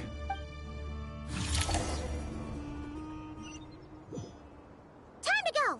Let's go find Nahida!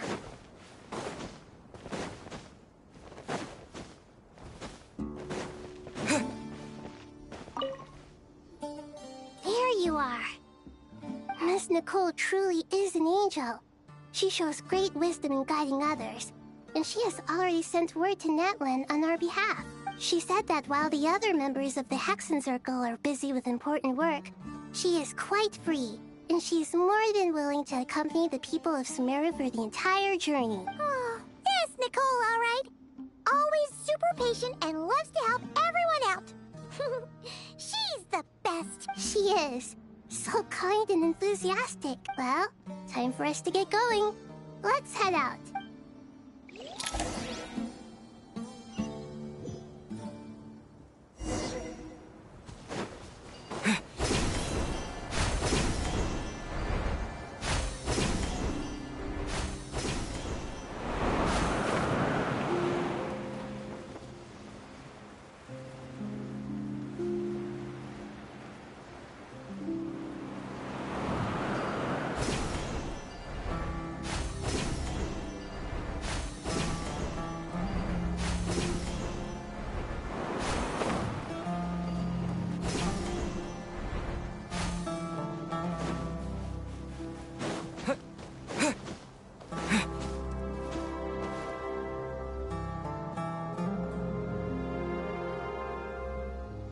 This should be one of the closest places to Natlan in all of Sumeru.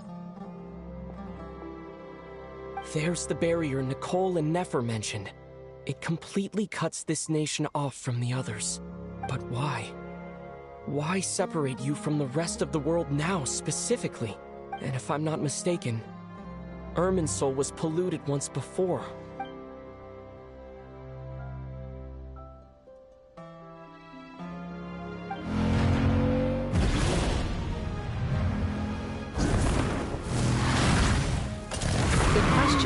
I'm wondering the same thing myself. That voice. Mawika! You got here pretty quickly. Hello, traveler. It's been a while. Hello there. Hello, Dendro Archon. Mawika, I apologize for asking you to meet at the border on such short notice. I also apologize for not being able to greet you in person. The form in which you see me now is one carried by the Traveler. The real me is inside the mausoleum of King Deshret, and I am reaching out to you with my mind from here. Irminsul has been infiltrated by the Doctor. We must be on our guard, as he can spy on information in the world from within the tree.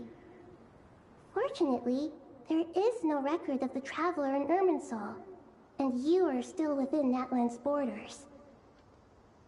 My records will be preserved in the Night Kingdom, rather than the ley lines.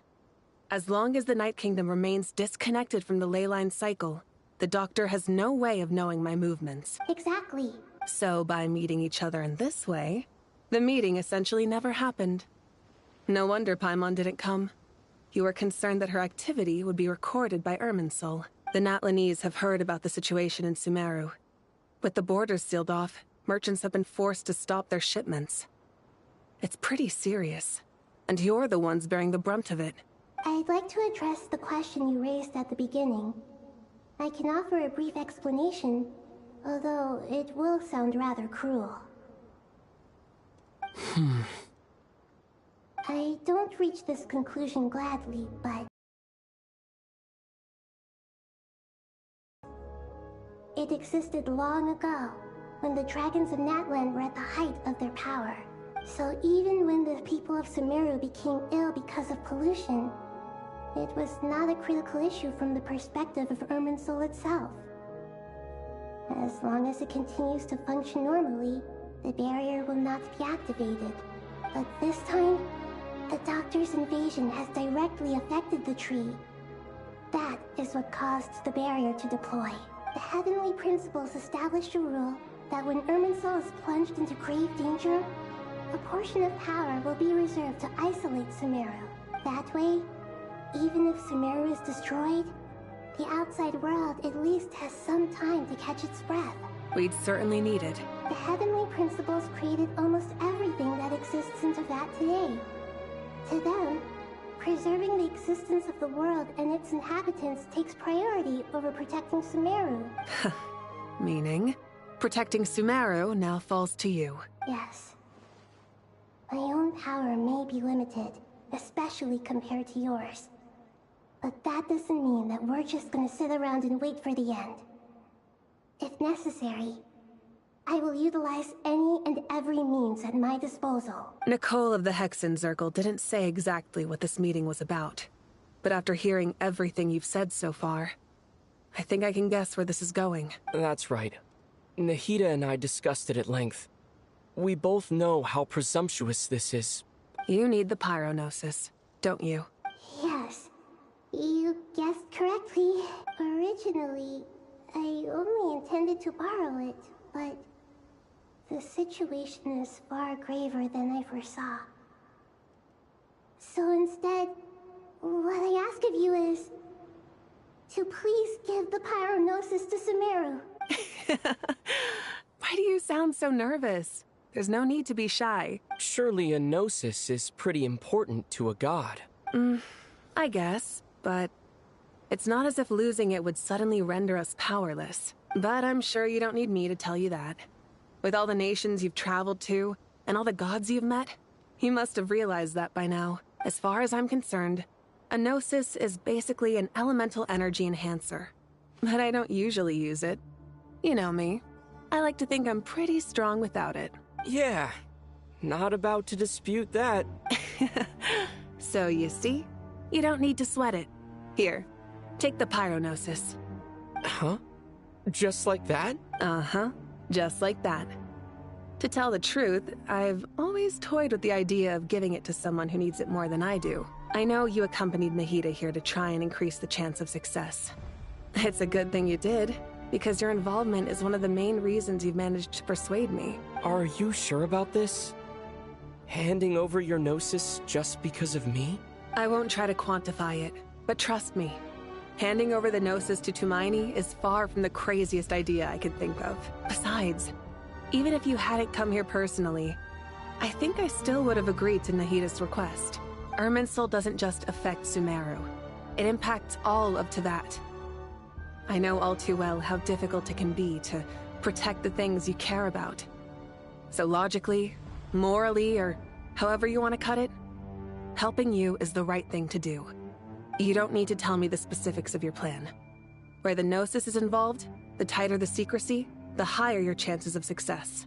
Malika, my heartfelt thanks go to you and the people of Natlan. Don't mention it. But now, for the hard part. How do I actually give it to you? The Irminsul barrier is right in the way. I have an idea.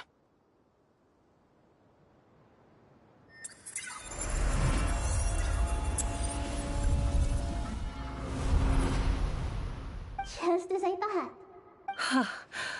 Incredible. What did you do? Just made a lucky guess. This seems to happen quite a lot. Things that apply to everyone else don't seem to apply to me. I figured the same might be true here. Irminsul usually produces effects based on the records it holds. Since the Traveler is a Descender, Irminsul contains no records of him, and thus has no way to impede him. Is that right? You really are full of surprises. Catch. Whoa! Thank you, Mawika. Thank you for trusting us with something so important. All right. No need to get so formal. It's not like we're strangers. Besides, there's still one problem. You might be able to pass through the barrier, but I don't know about the Gnosis. Any other surprises for us, Traveler? Let me try something. I have the Pyrognosis in my hand. It feels strangely ordinary. Not particularly heavy, and yet, this tiny thing symbolizes the mighty authority of a god. I need to think hard about my memories of Pyro. My memories of journeying through Natlan.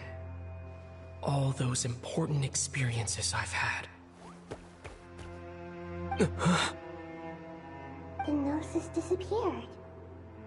Traveler, are you alright? I'm fine. The Pyrognosis disappeared into my body. Just like phlogiston. Maybe it resonates with you because you've mastered the power of phlogiston. You might not be recorded in the ley lines, but you're still our Tumaini. Whew.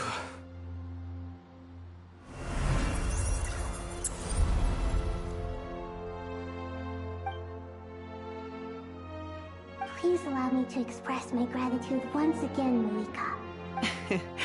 Pleasure. Well, I've given you all the help I can. The rest is up to you. Good luck. We won't let you down. Yeah. We aren't about to lose.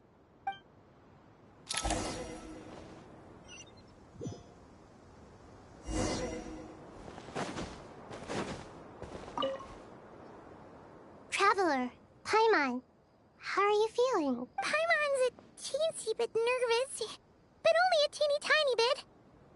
Seems like she's gotten way braver over the last few years, huh? Of course.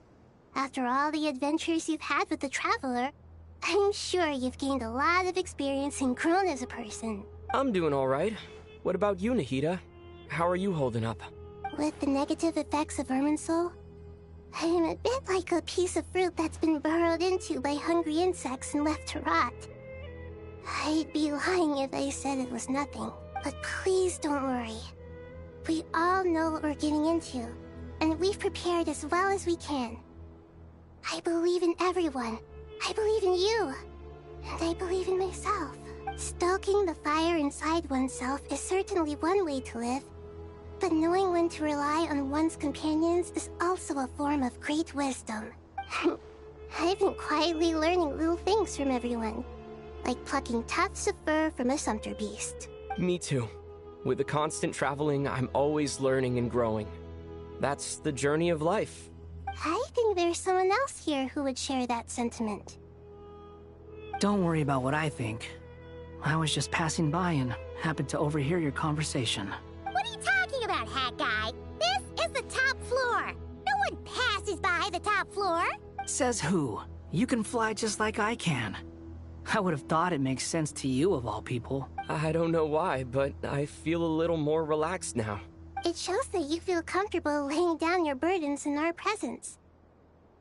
It means that Sumeru is a place you can trust, where you know we have your back. And we feel exactly the same way around you. That's what it means to be friends.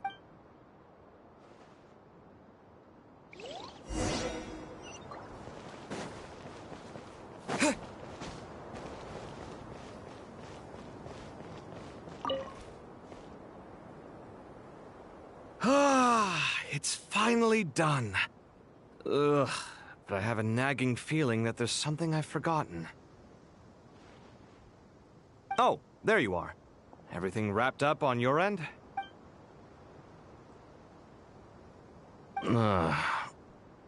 Okay, fair enough. That was a pointless question. We were working in tandem, after all. You must really be exhausted. Well, it's been a busy day for both of us. When work ends, you clock out. No looking back. Yeah, we're definitely due a break. Probably a little late to start drinking now, though. I'll stick with water. Here, this one's for you. Thanks. You want a bite to eat? I can grab us something. Or wait, I think there's a stove nearby. Let me take a look. Are you nervous? A little, yeah. Unlike you, it seems. How are you not feeling at all nervous? Because everything that happens next is beyond my individual control. I don't worry about things I cannot influence. What do you mean, cannot influence? You're the one who came up with half of the strategies we ended up using. There's only so much I can do. I was only doing my duty. Was it like this last time, too? You mean with Azar and his accomplices? Yes and no. The situation back then was easier to control, but we weren't as prepared as we are this time.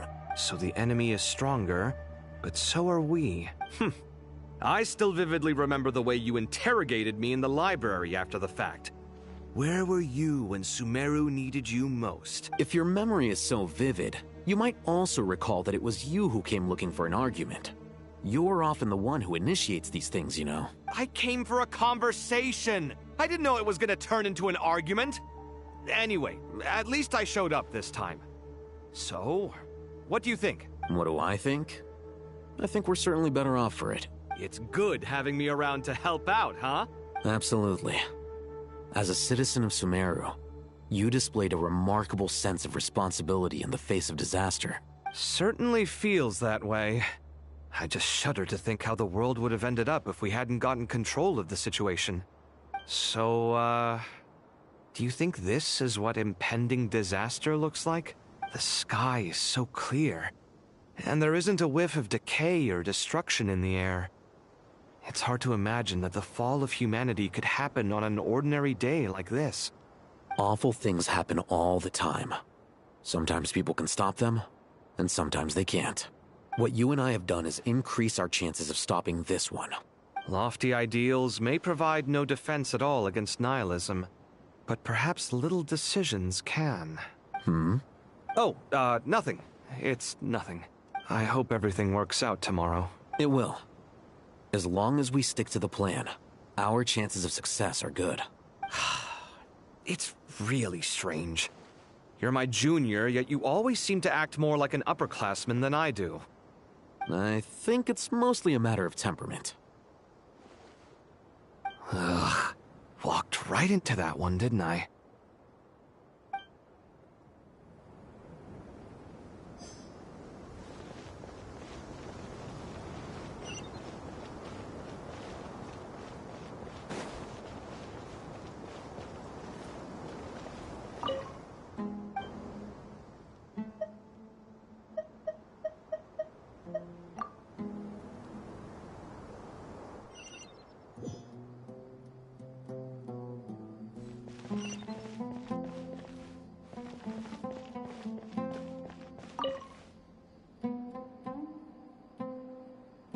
We'll make our move after sunrise tomorrow. Good. Is everything ready? As much as possible. That'll be enough. Don't let the pressure get to you. We'll take things one step at a time. That's how we've always done it. Master Tainari! Mr. Sino! So this is where you were. I brought some juice and some water. Would you like some? I know how easily you get dehydrated in the desert, so you should definitely have some water. In which case, I'll have the juice. I gotta ask, though. Who's on juice-making duty at a time like this? Madame Farazan said she was feeling a little nervous, so I told her about the automatic juicer my friend invented. She took it right off me and started making carton after carton of juice. A juicer? Did Sucrose send that to you? Yeah. I hadn't had the chance to try it out before this incident occurred, but I couldn't bear to leave it behind in Gandharvaville. The juice is very sweet. I think so too.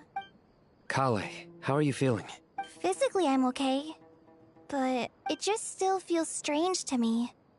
Why would a great power like this come to someone like me? I know the feeling well. That same question ran through my mind every day as a kid. At least now, you have someone who can relate to you. All the more reason that you should apply for Spontamod. Tainari fiercely opposes the idea, though. Those two things are completely unrelated. What are we all chatting about, Would anyone like any juice? Oh, you have some already. I had some earlier, ma'am. Maybe give the extra to someone else? Very well, very well. I shall be off then. There's this enormous power, and then there's little old you. You feel like there's no connection between the two. And that sense of dissonance is difficult to get used to. Yeah.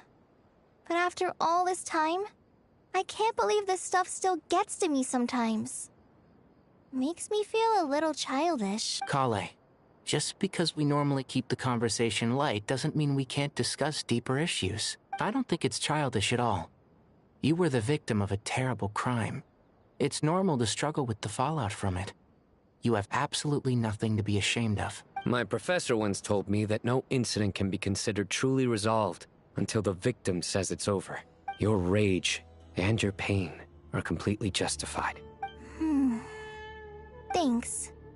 Miss Nicole said that.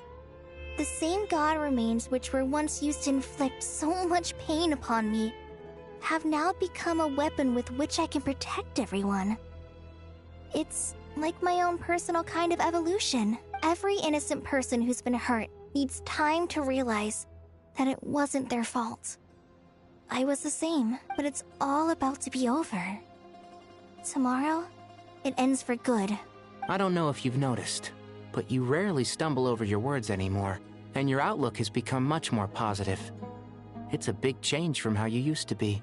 And since this isn't over, you can settle the matter on your own terms. It's time you seized back control.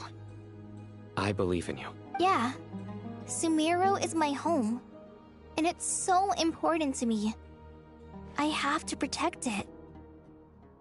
No, I will protect it. And once you're done, how about you come back and apply for Spontamod? Stop it with the sales pitch, would you? Hey, excuse me. There are still 3 unclaimed cups of juice here. Why don't you take one each? Ugh, my arms are getting sore from carrying them around everywhere. Madame Farazan, why are you... Here, let me take them off your hands. Thank you, Madame Farazan. Drink up and enjoy my handiwork. I think I'm going to make something else now instead. Please, try to relax, Madame Farazan. Your nerves are starting to get the better of you. I know, I know.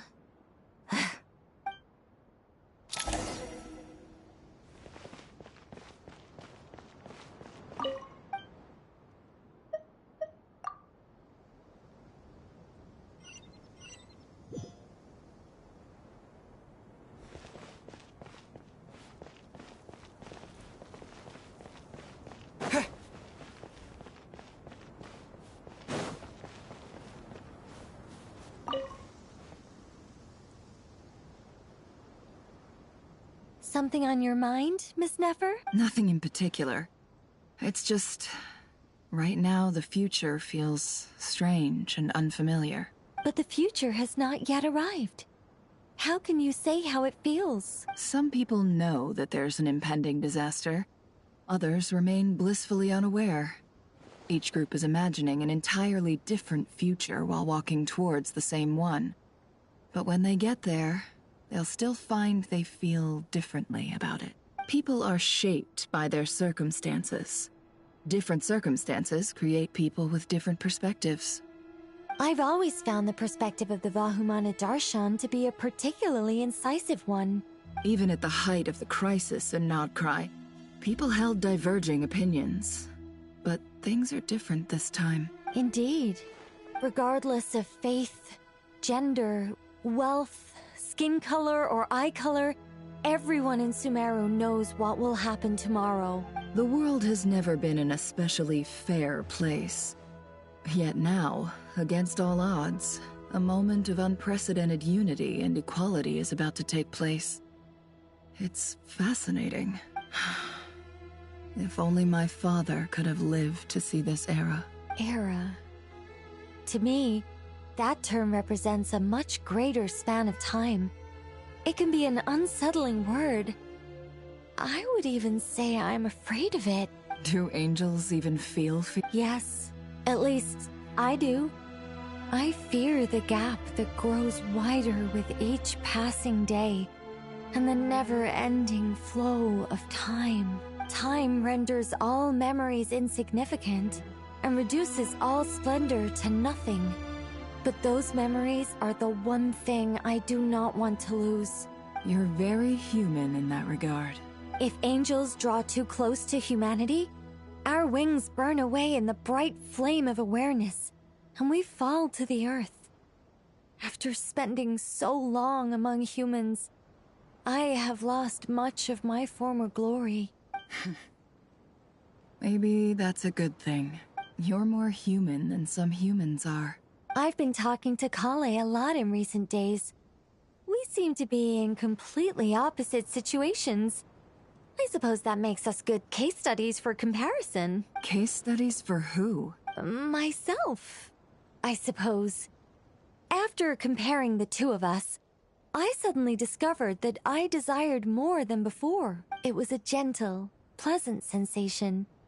Just as most people pursue glory and miracles, I too am pursuing miracles of my own, guiding humans to make the miracles in their hearts a reality. That is my miracle. It doesn't sound so bad, does it?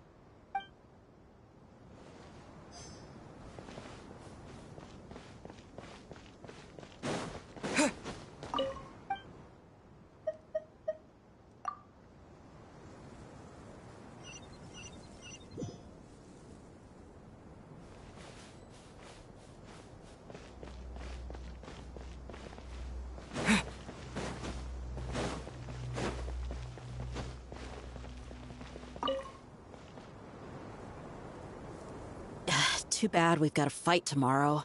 I could really do with a stiff drink. Let us pray instead. Prayer. How nostalgic. Lord Sangama Bay. Came to get some fresh air too, did ya? That's right. Actually, I was hoping I might run into you, Dia. I wanted to let you know that I've stocked up on that perfume you said you were so fond of. No, really? I'll take two. Any chance of a friends and family discount? I knew you'd ask that. And I'm afraid to say that... Surprise! It's free of charge. That's very generous of you, Lord Sangama Bay. Does this mean you've made a fortune in Nodcry? Nope. Turns out it's not that easy to turn a profit there. I even ran some assorted losses. But anyway, that has nothing to do with why I wanted to give you and Dia a small gift.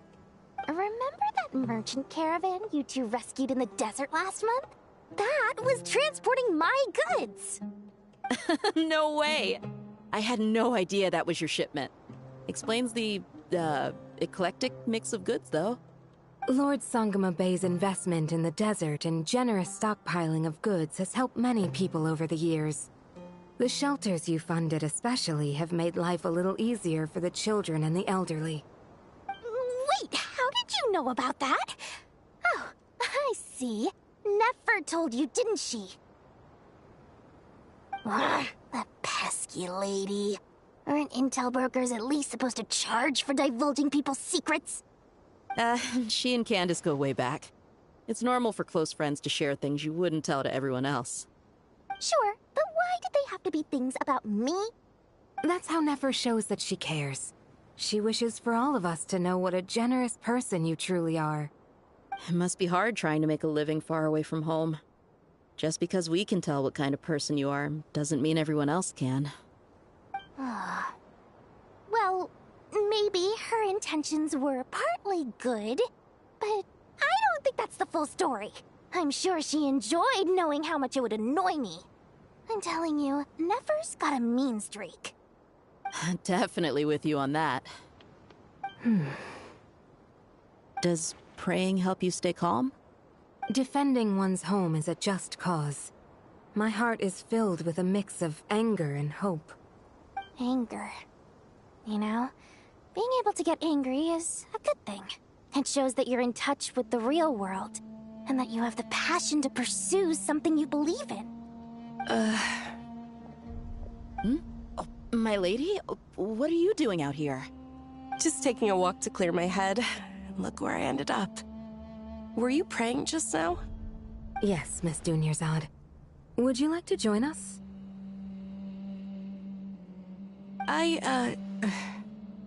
Come on, it's fine. She won't mind who you pray to. Oh, then sure.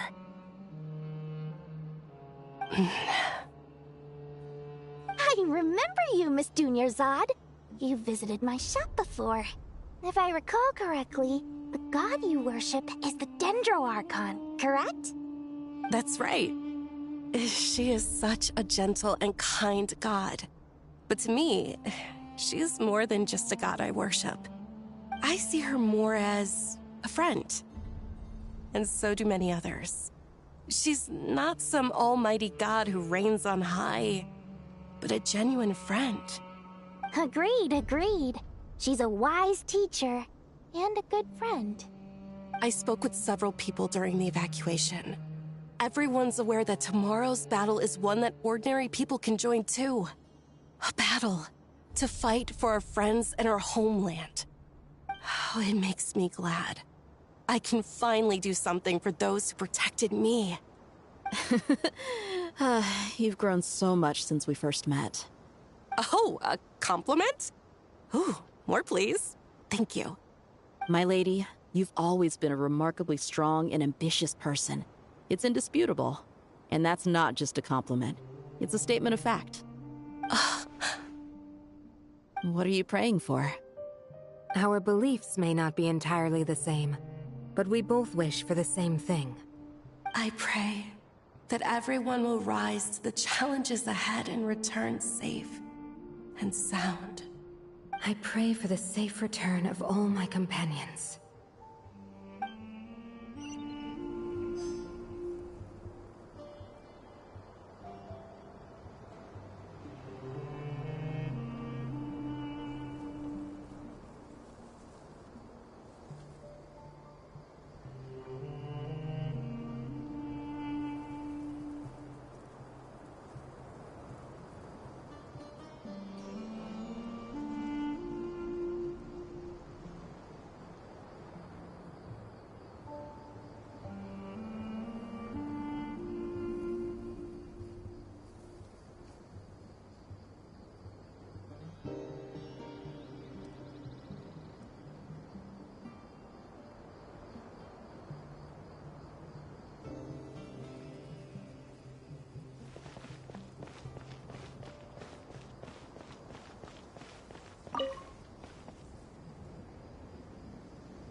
Look at the time. I should head back. I'm so sorry. I was in a hurry and didn't look where I was going. Are you all right? I'm fine. Wait, you're... Have we met? Not exactly. I think we may have crossed paths by the house of Dana before. Oh. You're Hat Guy! From Vahumana, right? You recognize me? The clue's in the name, Mr. Hat Guy. Fair point. It's getting pretty late. What's keeping you up? Well, I could ask you the same question. If I'm not mistaken, All the workload for the VII Archon wrapped up a good while ago. Well, I have something of a background in Satyavada life, so I was helping the Dendro Archon make some preparations. But I must have lost track of time. Did you find the experience enlightening at all?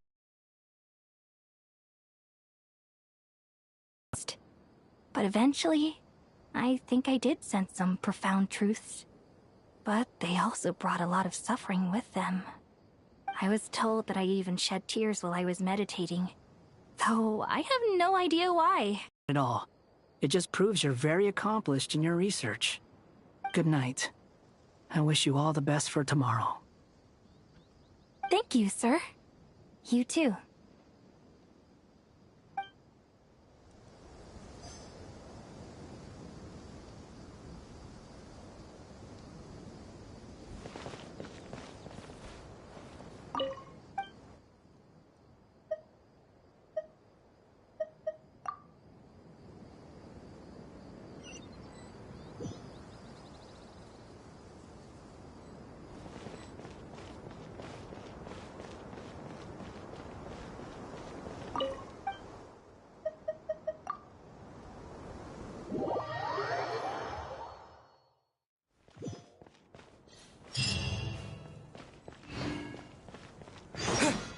Time to go! Let's meet the others at the mausoleum of King Deshret.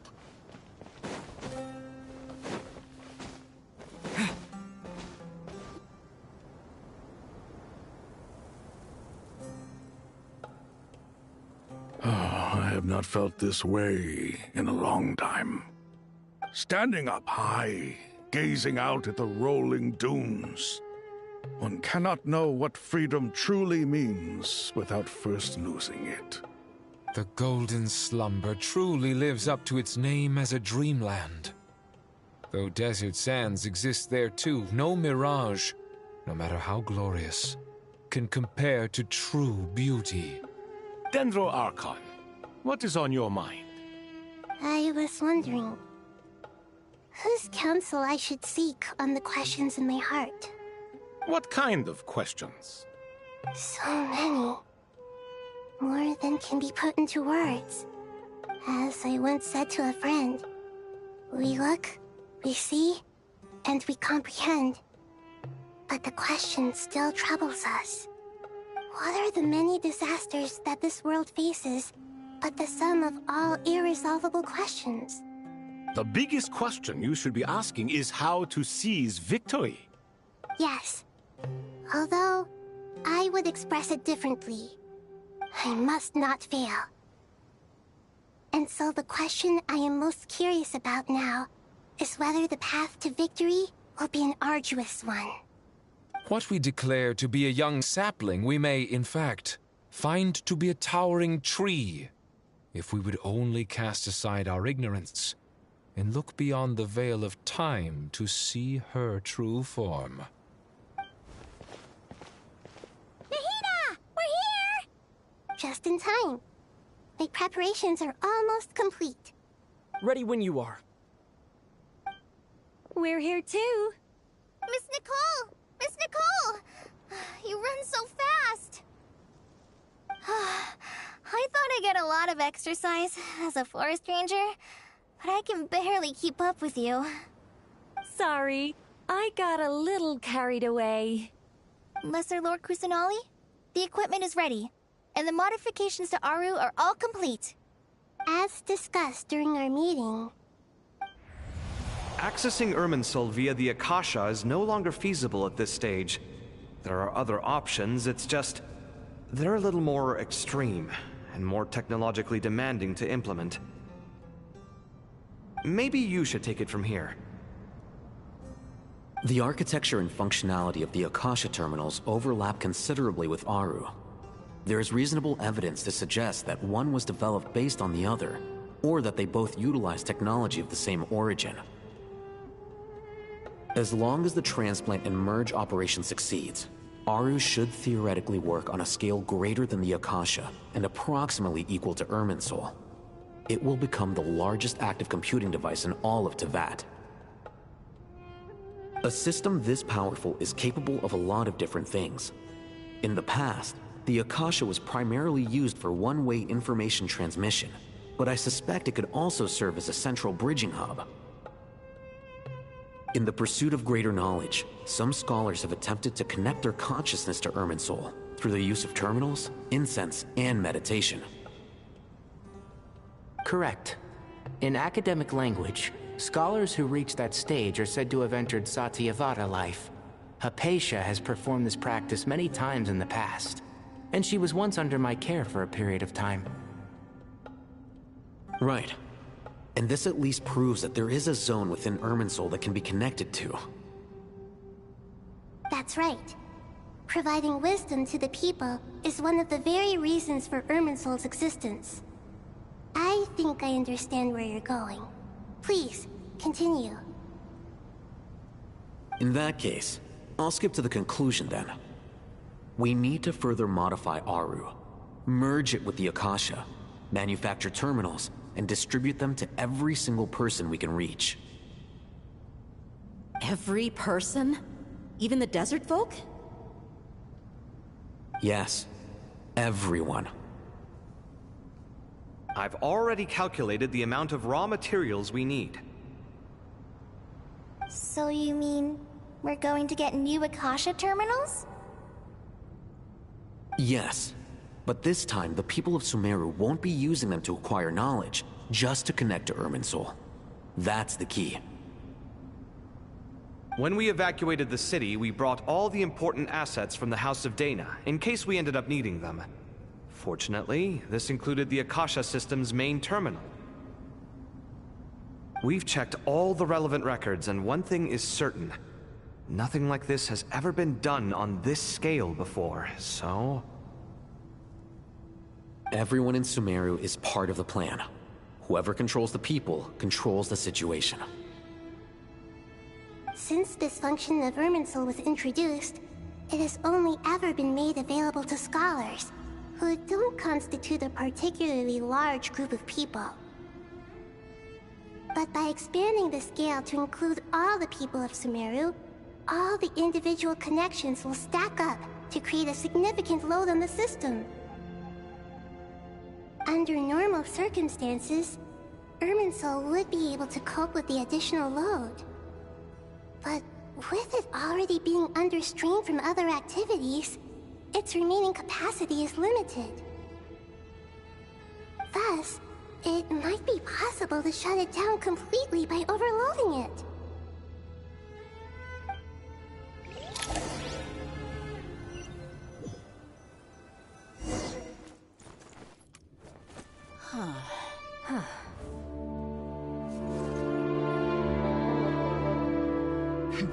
Counting down. 3, 2, 1.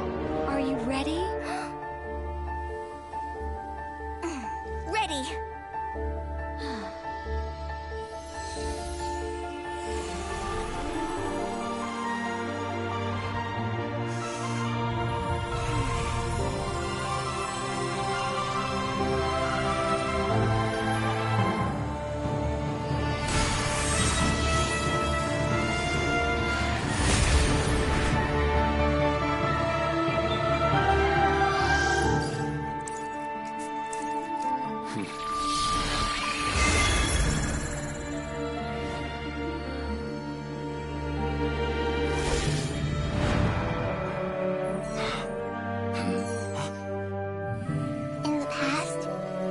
People sought knowledge, they turned to the Tree of Wisdom.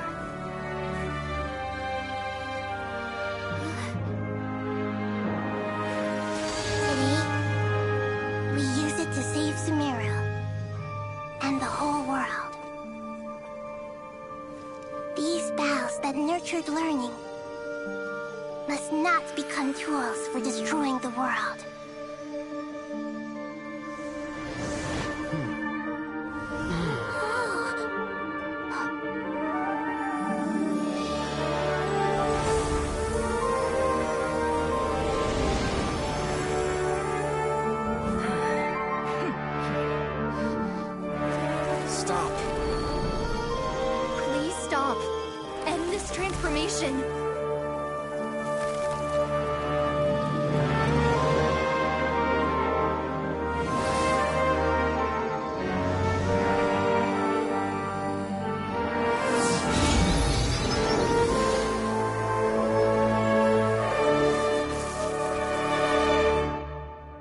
shut down Irminsul just to stop me? You fools. I have all the time in the world.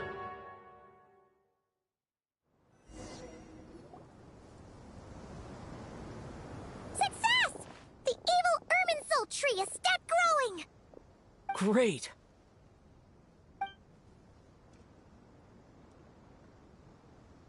What a display of true courage.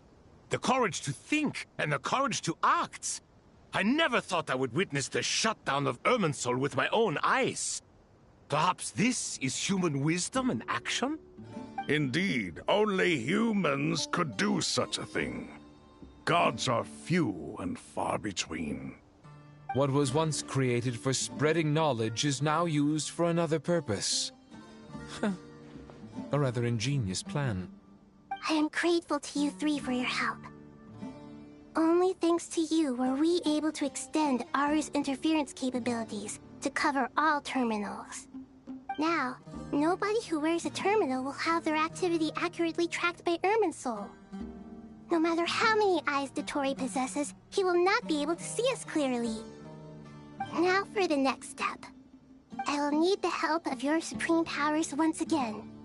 How might we be of service, Lord of Dendro? I need to reach the Eternal Oasis immediately. Right now? In that case, Ibis King, would you agree that this is a fine opportunity to dust off our old tricks? Never. I assume you have that chess set with you? You mean the one you gave to me as a gift? Asking for it back, are you? How could I?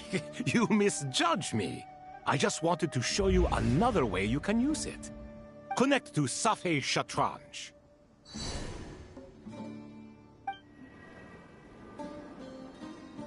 Safei Shatranj? You mean that place in the desert? Thoth's chess set gains its power from the chessboard laid out in the desert by King Deshret and ourselves. All ceremonies conducted using the chess set must be activated via Safei Shatranj. In other words, the chess set is an extension of the chessboard. In the past, moving a chess piece was a sacred and momentous act. Transfer initiated. Entering live combat mode.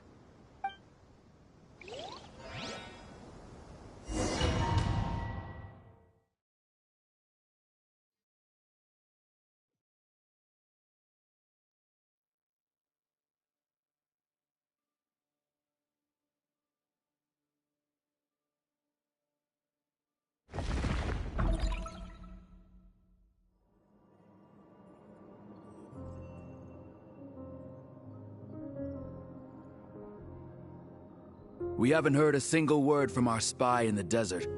I'm afraid he might have been captured. Never mind. But we spent years turning him. And a lot of Mora. Nothing comes for free in this world, but the loss is not without its purpose. For a small price, we have wasted a precious amount of the limited time they have. Quite a bargain, if you ask me.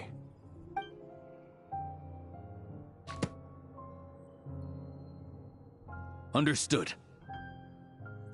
Weighing profit against loss is a necessary part of life.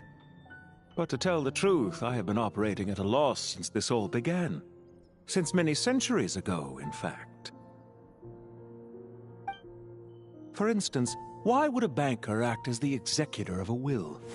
If you hadn't deposited your personal belongings at Northland Bank, I would have no reason to be here right now.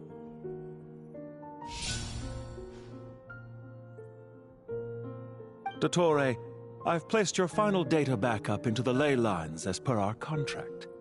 I trust we are now square for the safe deposit fees you paid. Is it not a little petty to split hairs like this, given our amicable relationship? I consider sound bookkeeping a matter of principle. Do not forget that you only live to see this day thanks to me. In fact, every day of your life since you met me, you've been living on borrowed time. Why, that's hardly a fair assessment. I will concede that my survival was perhaps at your whim, but I became a harbinger on my own merits. Managing money is not like other professions. Mine is not a role I could have acquired based on your recommendation alone, and certainly not one I could have lasted so long in without genuine ability. The information stored in the ley lines is quite comprehensive. Rest assured, I have not forgotten how strong your pride is. Well, I presume you have no sense of fragmentation while talking with me. How could anything possibly go wrong with such strict measures in place? The remainder of your soul was split in two, with one half sent to Nodcry and the other stored in the most secure vault of the Northland Bank. Though I must say, your disdain for the other segments is quite amusing. Zandik is you, and you are Zandik. Zandik created the segments, yet you, a segment yourself, reject him.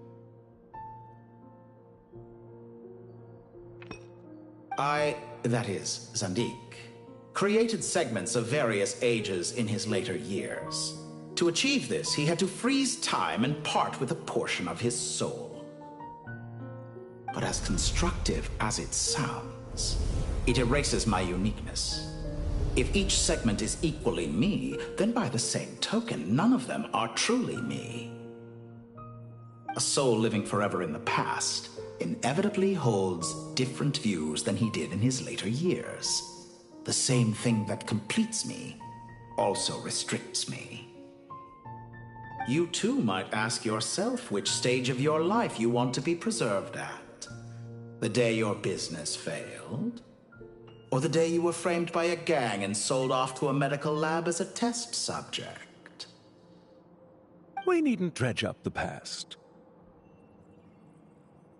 This undesirable plan was eventually scrapped. Lesser Lord Kusanali was quite right. I needed an opportunity to eliminate myself. And after that, I concluded that there was no more effective plan than directly splitting the soul. Once the soul is transferred out, you will find that creating a physical body is far simpler than creating a puppet. The other half of your soul suffered a crushing defeat in Nodcry, you know. And yet in the process, I obtained the information I always wanted, did I not? Because now we finally know where the best testing ground truly lies. I once thought your ultimate goal was to ascend to godhood. But as it turns out, that was merely one of your experiments. Experiments take many forms. Most people are too eager for success, too fixated on the end goal. They forget that the experimental process itself is just as important. A suspiciously vacant seat, a new face. I trust you can put two and two together. The reason it doesn't exist is because someone tampered with the record. What can I say? After all your efforts, you really did uncover the world's secrets. So, is the new world you promised a lie? No, it never was. I am glad to be able to control Irmin's soul from within. Now I shall attempt to create a new world inside the existing one. Almost everyone faces the prospect of death, but not a single person has ever been able to experiment unrestrained in the afterlife through sheer force of will. I am the only one to have overcome this enormous challenge. Would I not be letting the world down if I didn't make the most of the opportunity to experiment? Clearly, the dividing of your soul did not affect the magnitude of your ego. Out of all the versions of you that have ever existed, this you is the most insane and the most radical. Is that why you chose to work with me? Which was it then? My insanity? Or my radicalism? Could I call myself a venture capitalist without a suitably ambitious plan to invest in? Yours happened to fit the bill quite perfectly. Well then, I must say, while I am surprised enough that you showed up at all, what surprises me more is that you chose to present yourself as my former subordinate, and not as the banker Pantalone. Why make things harder than they need to be? Exposing my true identity in a situation like this would only serve to destroy diplomatic relations between Snezhnaya and Sumeru. I daren't imagine the consequences. Showing up in the name of the original antagonist gives you the recognition you rightly deserve, while also being sensitive to Snezhnaya's predicament. It was an easy win. As for why I'm here, if you're suggesting that your credit is in the negative, I won't argue with that. Many people say that about you. I'd argue that a significant factor in your willingness to cooperate is the fact that you have but a few years of life left after my death. Living and dying together has a way of binding two parties together rather closely. Is it not true that a relationship should be judged by both the positive and negative returns it yields? So some of what I said actually made it into your head after all. It's true that I hope you don't die too soon, but don't you find that a strange thing for me to say? After all, you've already had quite a long life, especially for a human being. Let's not pretend that you're any more innocent than I am. Are we not the same in this regard? We both despise the existing laws of this world, and neither of us enjoy being under anyone else's control. Is it really so greedy to want the world to operate by a new set of rules? Of course not, my dear friend.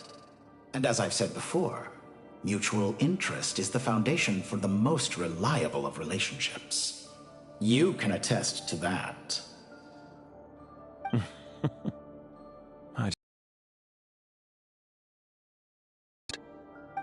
Regrader, sir. People have been spotted approaching Sumeru City. How strange. Despite your access to Irminsol's data, it appears the soldiers noticed before you did. They must have found a workaround. Well, Dottore, I trust you know what this means. The fact is... they're coming. They'll breach the city gates any moment now. But even so, I would say Irminsol is a wonderfully convenient thing on the whole. If you do manage to create a new world, perhaps you could plant one outside my office, too. I'll consider it. What do you need me to do? Stall them? The experiment will take time. Stall them for as long as possible. Very well. But you're really asking for the moon here. Have you heard this story? There was once a guilty man, kneeling in the center of a church while an angry mob outside waited to bring him to justice. He pleaded with the gods, begging them to grant him one final request, the chance to finish confessing his sins before he was sentenced. Many suns and moons passed, seasons changed, and still his confession continued, as if he intended to speak until the end of time. Are you suggesting I worship you as a god? Or were you hoping that I might confess my sins to you? Certainly not the latter. That would make my life miserable indeed. For someone who despises them so, you never seem to have any objections to me creating or becoming one. At first, I thought you'd be furious. Concerned I would terminate our partnership, were you? Not at all. You had reasons why our partnership must continue. Don't you find people's attitudes toward gods amusing? A god descends from the heavens and people worship it unreservedly, blindly following whatever rules are given to them. And yet, when they see an ordinary person gain godlike levels of power by virtue of their own hard work, they treat him with nothing but suspicion, even if he is a compatriot. Is that supposed to be a compliment? No, I was just thinking. I pity the man who would call you a compatriot. There's no need to be so self-critical. I know it's a little late in the day to be asking this, but how have you been keeping? I'm flattered that you would take the time out of your busy schedule to consider my well-being, Doctor. The part of your soul that went to Nodcry caused quite a stir, sending our organization back to the drawing board on numerous fronts. It was quite a headache for everyone involved. Dear me, I must have caused you no end of trouble. You certainly did. I had the rare honor of being summoned before the Tsaritsa with Pulcinella to answer for myself. A terrifying ordeal. Don't worry, I pulled through.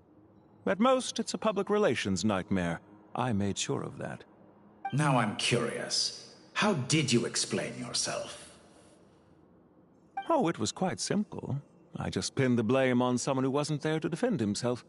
I could hardly be expected to defy the demands of someone as insistent as the Second Harbinger, now could I? How you slander me. You know full well that I am perfectly amenable to reason. There's no question that you are partly to blame for the ruin of my reputation over the years.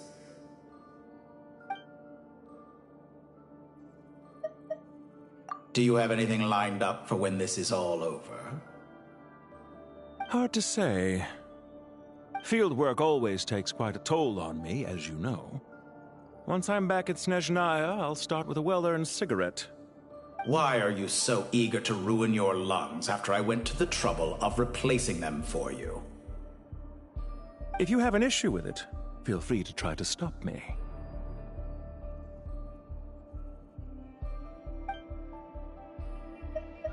Do you have anything lined up for when this is all over? Hard to say. Field work always takes quite a toll on me, as you know. Once I'm back at Snezhnaya, I'll start with a well-earned cigarette. Why are you so eager to ruin your lungs after I went to the trouble of replacing them for you? If you have an issue with it, feel free to try to stop me.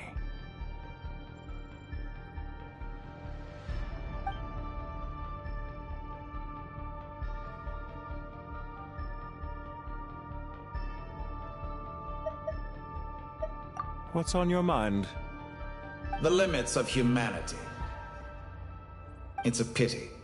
Despite running countless calculations, I find there is simply no way to reduce any further the amount of one's soul required to sustain an individual. It's rare to hear you admit to being unable to achieve something. I beg to differ. For instance, as I've told you before, the original me was prone to motion sickness and couldn't make long train rides. Ah, yes, of course. One of the reasons you often sent yourself out on errands. What are you thinking about now? A new experiment. In the event that my soul was depleted, say we extracted my data from someone else's memories, yours for instance, and then combined it with your intact soul as the base material, what would we create? Such a scenario would be impossible. Oh? As long as your current soul survives, there will be no need to create a new individual. Don't forget, you were the one who approved of the present situation wherein only one Dottore remains. And if you ceased to exist, who would be capable of performing? Since the day I met you, you've always excelled at talking your way out of a quandary.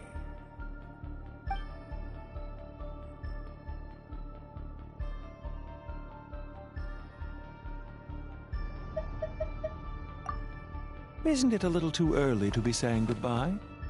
Not that I wish to keep you from your business, of course. Very well. Let's leave the conversation there for now.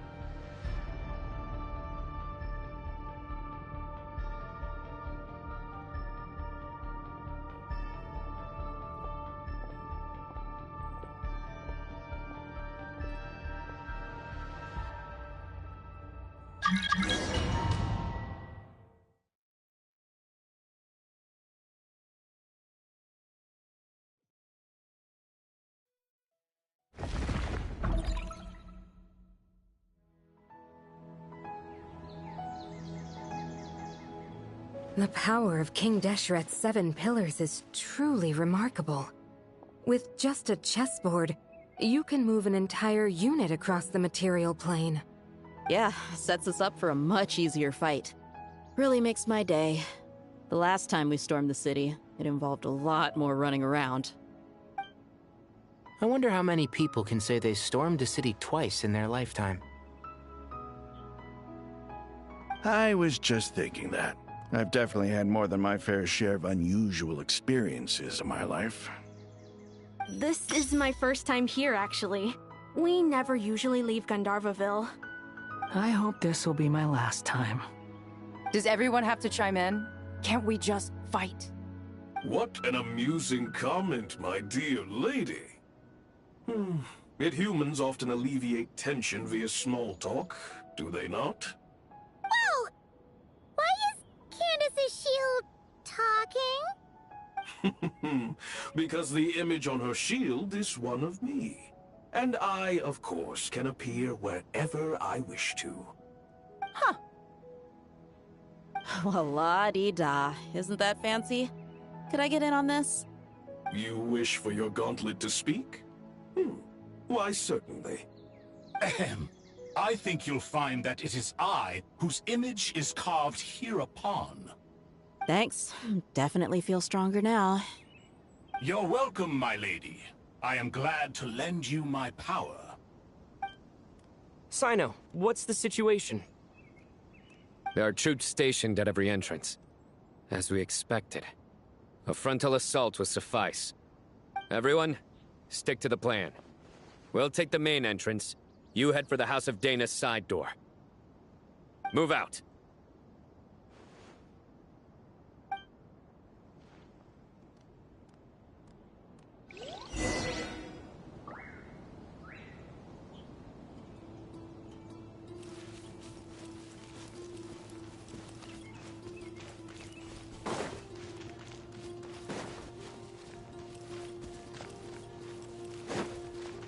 Out of my way! Take this! Watch out! Get lost! Thank you, Jet. You gotta be more careful.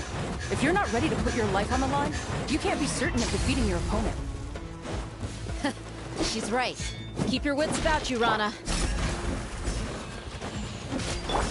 Nowhere to run!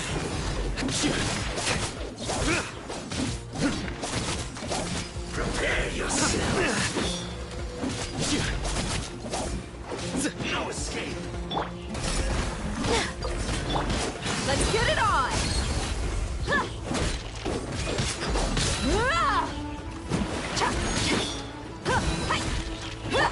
Hear my prayer. Yield.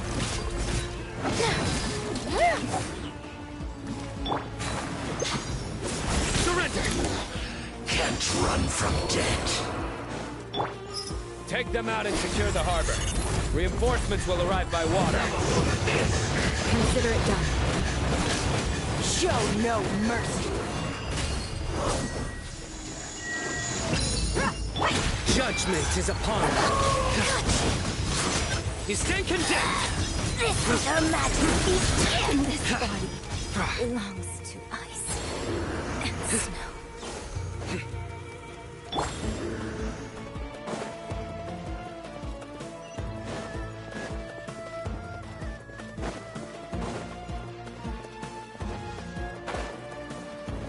Looks like we're in for Push alive!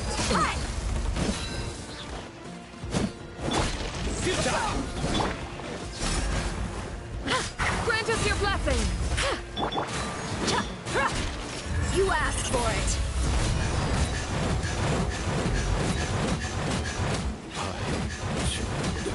So quiet.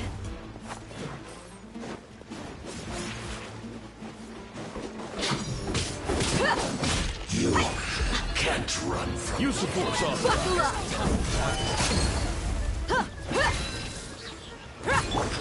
Nowhere to run! Clean.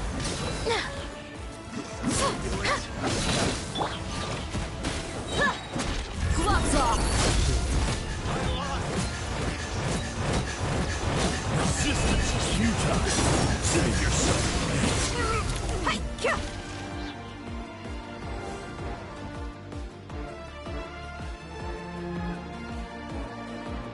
Waterway secured.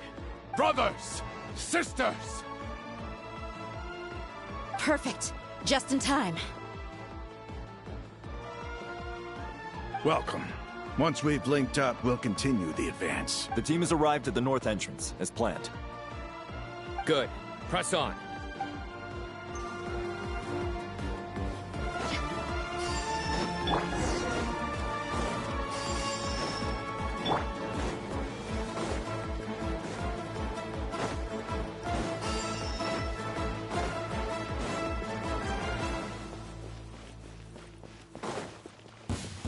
There we got ourselves a straggler. Do your amusement. Hear my prayer. Through me, justice is served. Your penance is due.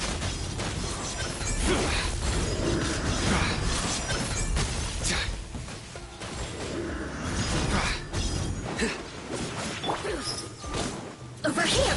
Ha! You asked for it. Let me amuse myself.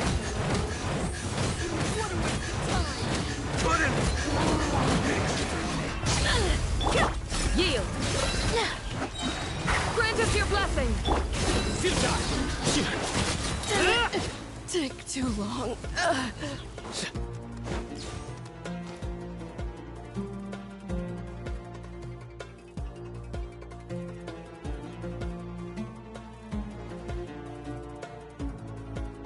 Look out! It's an ambush! Finally. We need to hurry. Take the middle road now. Mahamacho Sino, area clear. Don't relax just yet. More Fatui approaching from the right.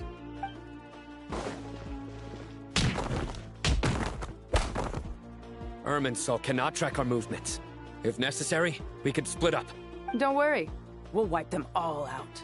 As you can see, our people came raring to go. Good, good. How are things with the Traveler?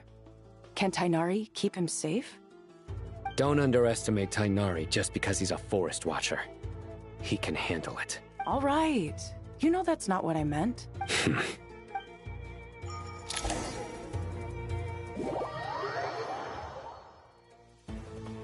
Sino and the reinforcements have drawn the Fatui's fire away. It's our turn. By using a cluster leaf of cultivation, we can pass through certain terrain silently. Good luck with that. We'll Huh? Oh, yeah. I'm on... Ready? Ready.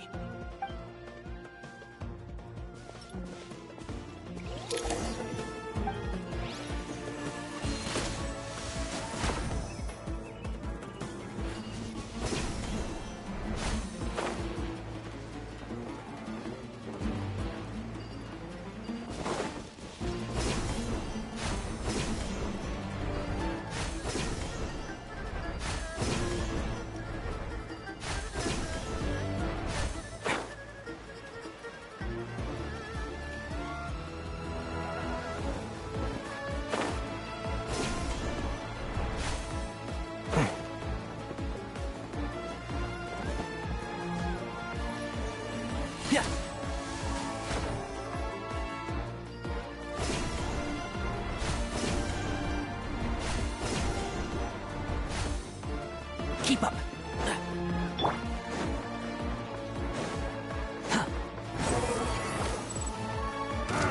This time. Try louder. Hold in flame. A new dawn rising. So, behold. Upon the gale. Quit following me. Squall and fury.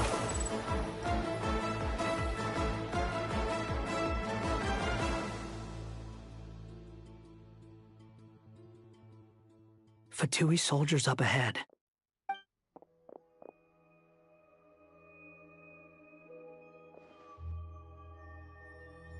Careful. Prepare for battle. Hey! There's people over there. You have some nerve showing your faces here in the center of Sumeru City.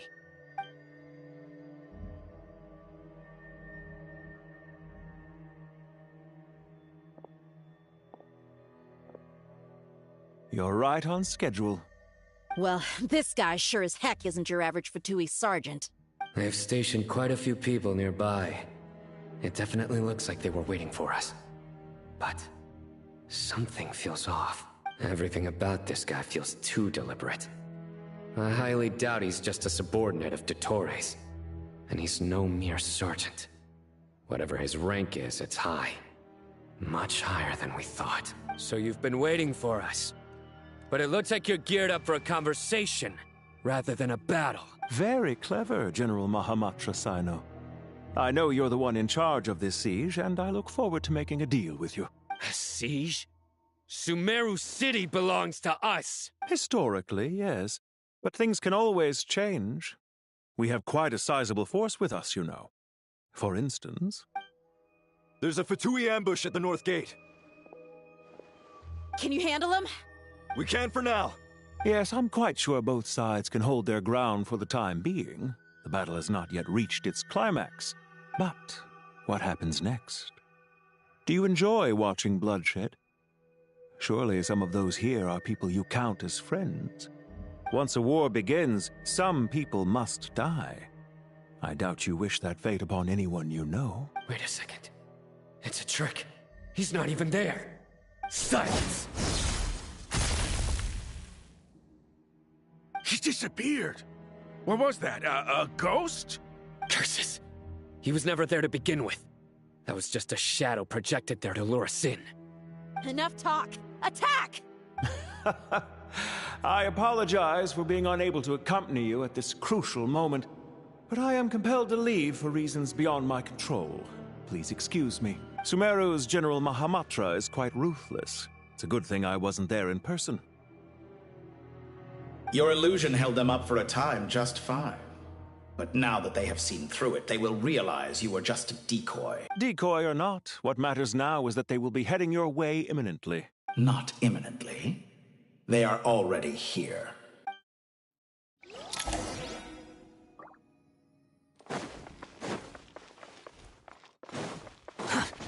The wind rises.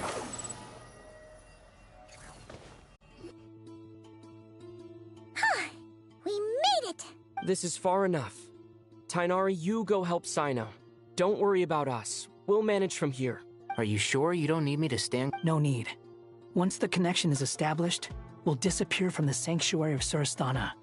Go help the others. All right. Goodbye for now, then. Please tread carefully.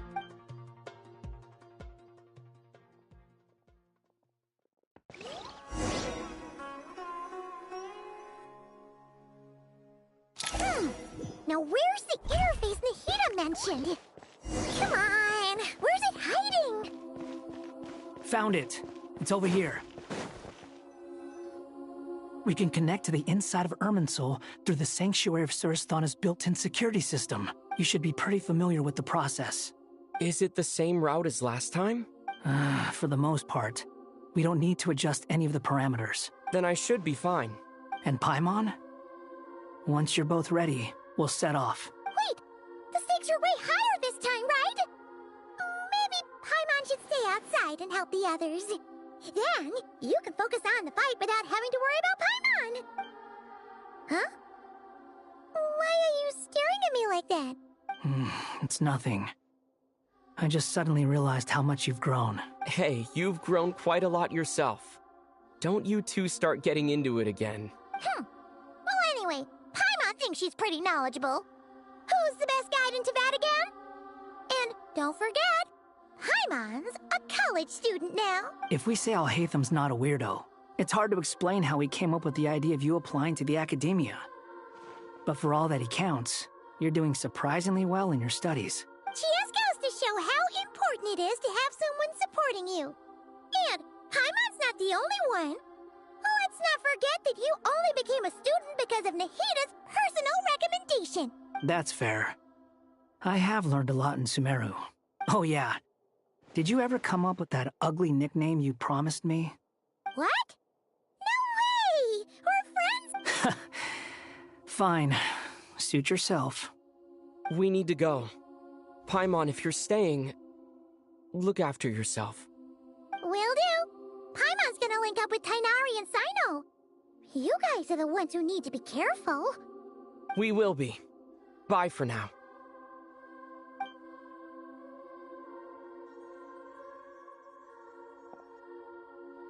Initiating connection.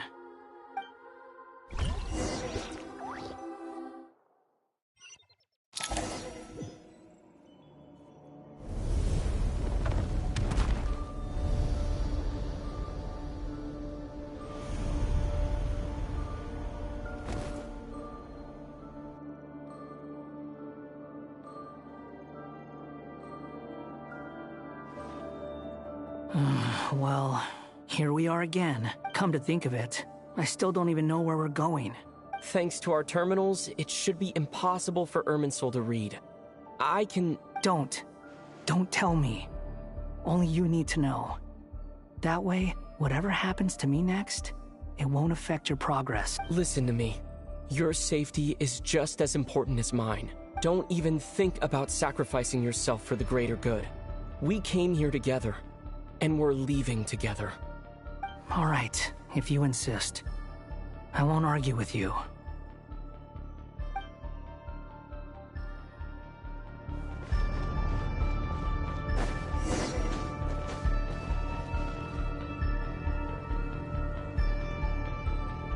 This place looks so different from how I remember. It's unrecognizable. It's a complete mess. Like someone's turned the place upside down. Must be Dottores' doing. Either he's searching for some information he needs, or... It's still changing. He has to know we've entered Irminsul. But luckily for us, he can't pinpoint our location. Be on your guard. Don't let him find us. The red parts have probably been corrupted by Dottores' power. Don't touch them, or you might alert him.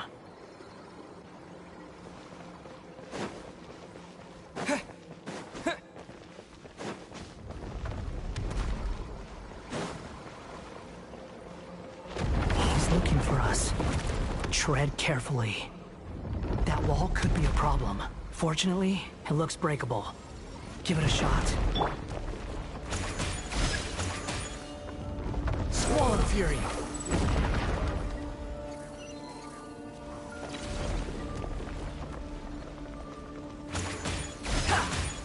The wind rises.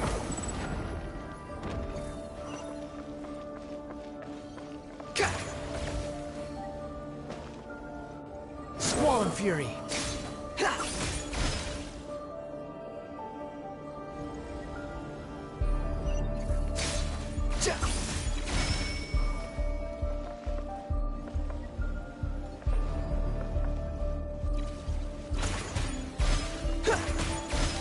Rises.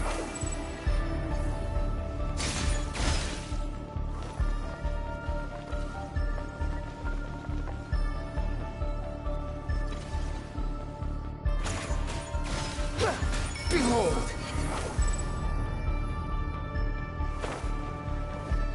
The same old trick again? Are you kidding me? Let's handle it just like we did before. This cheap trick isn't gonna stop us. Oh no, it's a trap. Is that why he was using the same trick over and over again? To get us to lower our guard?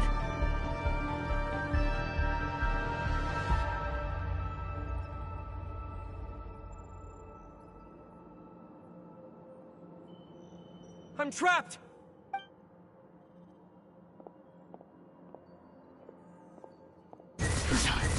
Why won't this thing budge? Hello? Hello? Can you hear me? Nicole, is that you? Yes, it's me. I'm monitoring your progress from inside the Eternal Oasis, and I have to say, this terminal is simply marvelous. It makes tracking you so much easier. I couldn't see anything at first, but now that you two are inside, I can use your location with support from the terminals to get a partial view of the situation inside Irminsul. It's not the clearest image, but it's better than not being able to help at all. So, here I am. I can't intervene directly, but I can help to guide you out of the jam you're currently in. So please, just follow my lead. Dottore in his current form is a blight upon both Irminsul and the ley lines. Pay attention to your surroundings. There must be sources of his contamination nearby. The corrupted... Is that one of them? Precisely. Good work. But we're not done yet. Stay close, and let's see if we can find any others like it nearby.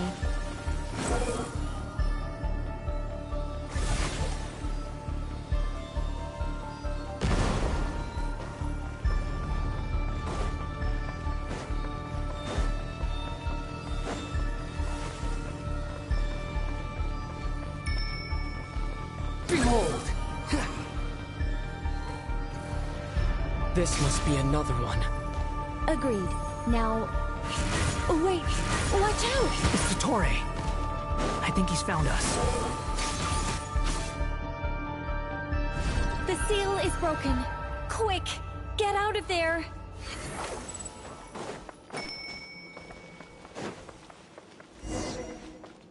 And where exactly do you think you can run to? Wait, what is that? Pursuers!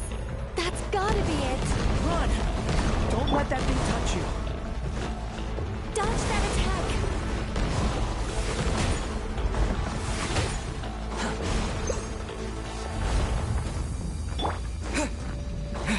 There's more than one path. Which way do we go? To the left! Trust me! Fleeing like vermin. What a pathetic sight. Hey! Watch yourselves! Stay focused! There's a cliff ahead. Jump! More of those corruption sources. Destroy them as you did before, and open the exit as quickly as possible. They're relentless. Is he trying to wear us down? You'll just have to destroy these too.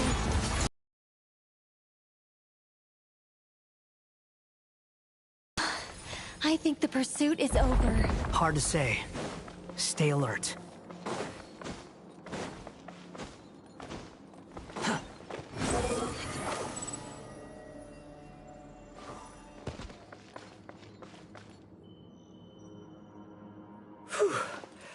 I think we've made it to relative safety. Phew, goodness. That was tough. You doing okay? I'll be fine. Don't worry. Take a short rest, and then... Nicole? Nicole! The connection's been cut. But that means... Look at you supporting one another. How very touching.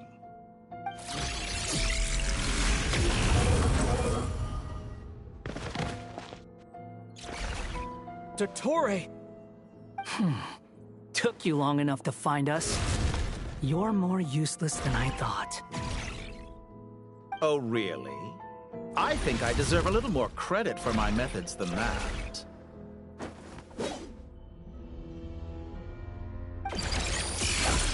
Rather than hunting you down, I chose to let you roam free. I indulged your presumption that I was unable to track your movements. Played along with your clever little plan. Fleeing is for animals, but I rather enjoy watching you flee.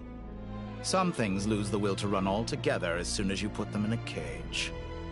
If that's true, then why did you come looking for us? Because I wanted to observe you up close, of course. Don't misunderstand me, I'm not here for a fight. Is it so unusual that I wish to greet my old acquaintances in person? After all, it's been a while. Scaramouche.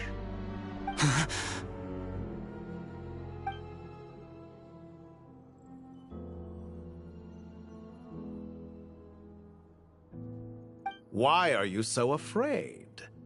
I have done nothing unprecedented in discovering the truth. Nor did I go to any great lengths to uncover your story. You made a bold series of moves in deciding to erase yourself. And with the power of this great chronicling device called Irmin's Soul, you were able to achieve something quite remarkable.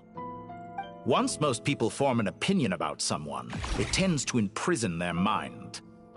Yet you managed to erase every trace of your existence.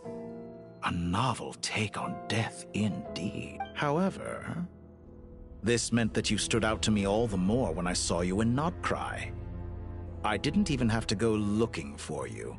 Just the sight of you was enough for me to intuit the truth. For someone in my position, connecting the dots was a trivial affair. It would have been more surprising if I hadn't managed to piece it together. You seem very pleased with yourself for figuring it out. I'm sure you'd even be more delighted to learn the full extent of your crimes. That would hardly be necessary. Besides, isn't there something that concerns you more right now? Something that fills you with dread? Let me put your mind at ease. I have no intention whatsoever of restoring any of the records you deleted. For one thing, it would be exceptionally difficult. But more to the point, I doubt that the prospect of losing your current life is all that frightening to you. Because in your case... the cruelest twist of fate is that you'll never again have the chance to make up for any of your mistakes. Isn't it? Dottore?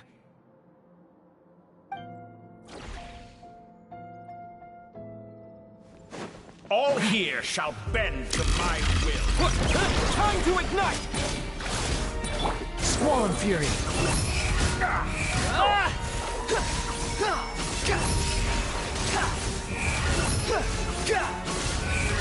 I'm afraid you'll need to do better than that to take me down. I expected you to have grown stronger. Ah, how foolish of me. I forgot that you lack any means to increase your power. You will pay for everything you've done! Oh, will I now?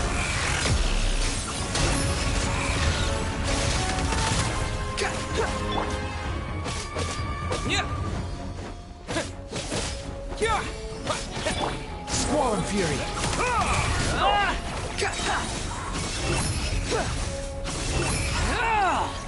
Unsightly insects! How amusing!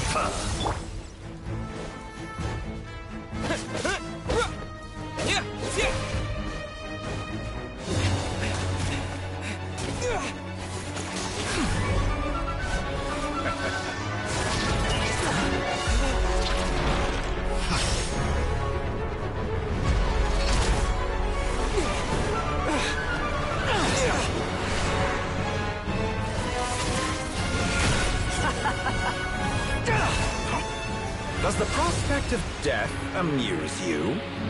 I could ask you the same question! I'll distract Dottore. You focus on the mission. Got it!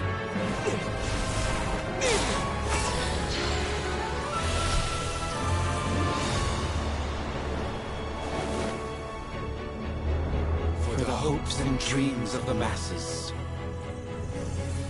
Open the secret door on this enchanting night. May wisdom's light eradicate ignorance and darkness, and hereby fulfill our ancient vow. Commence data extraction.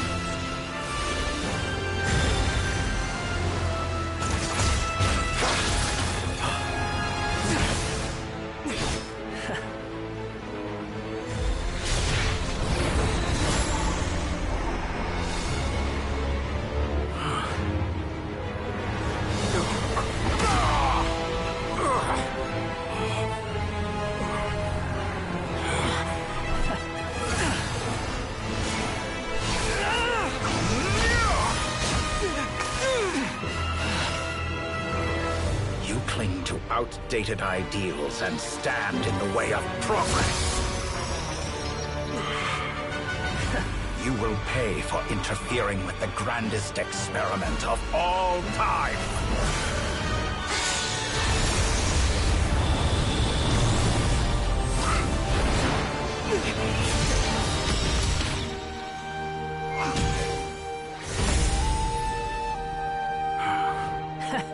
Good timing. Dottore, as clever as you are, you fail to understand wisdom. Wisdom takes many forms, but the path you have chosen eschews them all. Huh.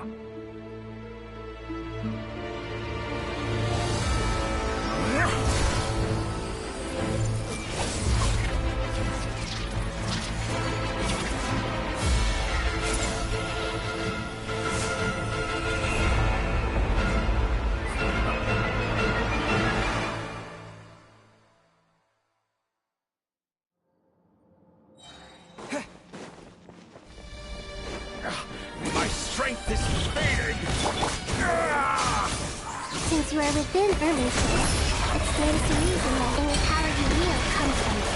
You're extracting the information from Irminsul just to strip me of my power. I will find his weakness.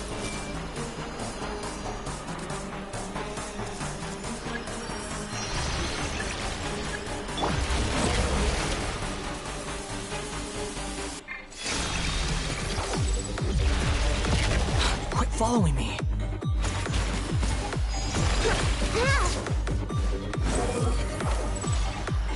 Admire your attempt to introduce a new variant, but it's nowhere near enough.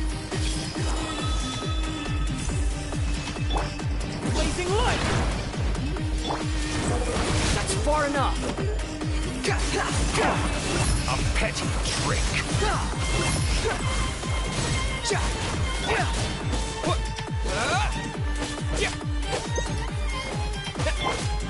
Squall Fury!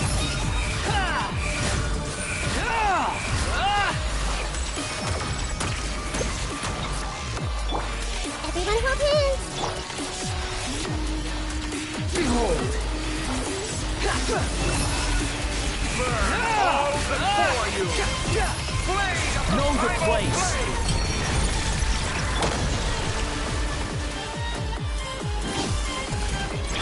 Squall Fury! So close! Just hold on a little longer. I'll hold him off. Traveler, Hat Guy, the rest is up to you. We certainly have a knack for surprising each other, don't we? I'm just getting started. It's time. Say your prayers. Stay out of your fences, but watch your back.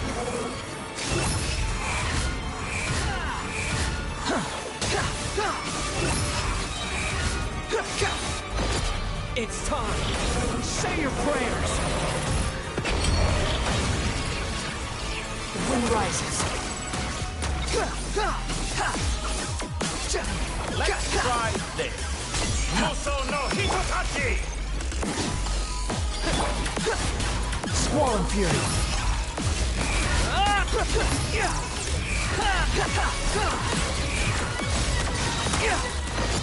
It's time. Say your prayers.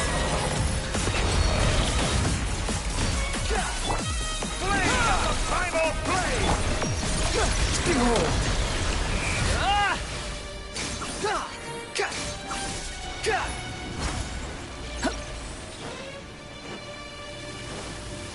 The wind rises.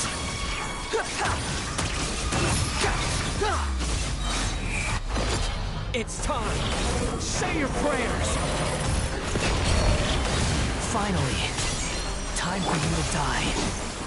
Excited? Time for me to die? How could I have reached this place of destiny? It's time. Say your prayers. All before you! Blade of the primal blade! Behold!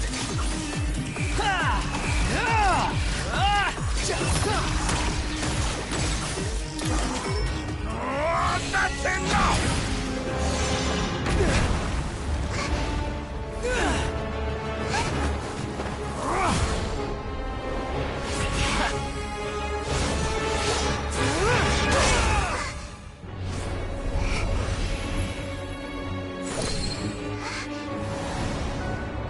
It's all yours. Do with it as you see fit.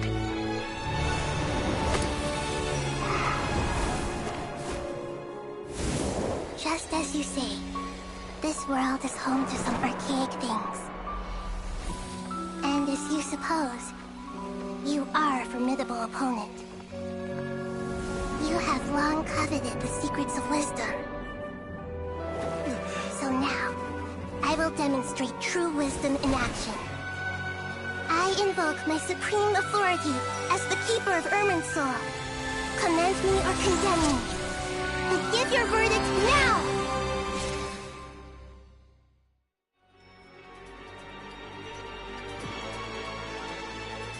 Blessed One of Wisdom, Mahakosaladhama, Are you certain that you wish to exercise your authority to destroy Irminsul? It represents both your roots and your finest accomplishments. You truly intend to abandon the very thing you have always fought for? This is my decision. Irminsul has been corrupted beyond redemption. Irminsul is the original tree of Teyvat. It is the means by which the heavenly principles maintains fate itself. The VII Archons should honor and revere it, for their authority was bestowed upon them by the heavenly principles. It is precisely because I honor and revere it that I fight for the humanity it exists to protect. Wisdom is knowing how to weigh the options and make the right decision. If you truly care about the fortunes of this world, then it is me you should seek to preserve. Planting a seed begins the chain of cause and effect. Since you have become a great tree yourself, why should the loss of another tree be anything to fear? Till we meet again, Lord of Dendro.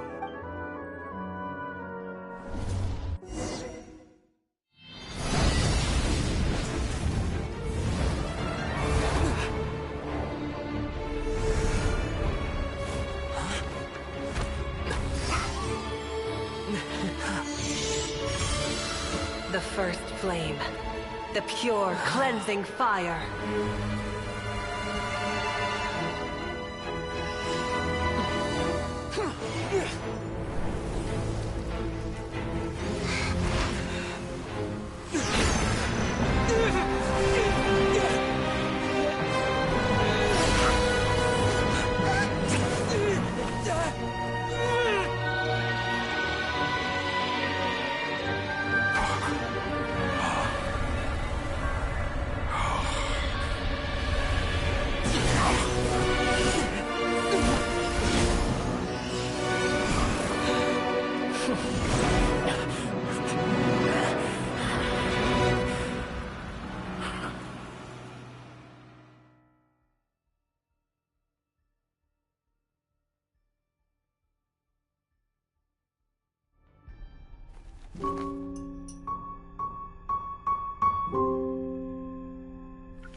Shall we? Where were we? I was suggesting that you needn't perform when signing a contract. You're only sitting here because your bank demanded an evaluation of the trustee. So you told a story about a young scholar from a merchant family in Sumeru? I told a compelling tale, didn't I? The post-expulsion story is far more captivating. The human experiments or the elixir of immortality? The part where you die. Ah, yes. My favorite part. The 35-year-old Segment thought of himself as Dottore, reserving the name Zandik for the original specimen. Of all the Segments, he was the most selfish. After his expulsion, Dottore searched for a new direction. He joined the Fatui, studied Elazar in great depth, secured resources. He was rather fortunate in his career. Zandik turned to Conrian technology and successfully created his segments. But this was not immortality. Even with backup segments, his body would still age. Still, thanks to Snezhnaya, Zandik found the ideal base for his experiments. Then a perfect partnership materialized at a crucial moment. The year that both parties realized they needed more time. Fortunately, Zandik succeeded. In a miraculous turn of events, he gained the extra time he needed. I seem to recall it differently. All right, it's true. No matter how much elixir he took, Zandik remained human and continued to age. Then, on the morning he turned 85... Help me up! Call for help! Surely he would be rescued, Zandik thought. But to his surprise, no one helped him. Zondique was too selfish for that. Don't forget, you're one of us. Yes, and we're all waiting. Waiting for me to die. Pantalone arrived for a meeting and happened to witness what followed. He found it unsettling. I never said that. But the Zondiques were unfazed. It was a rare opportunity for self-dissection.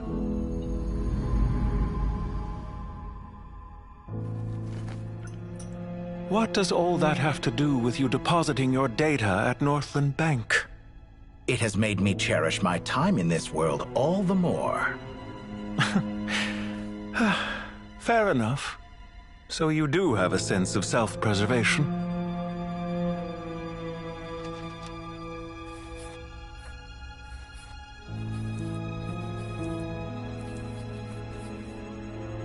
What do you mean?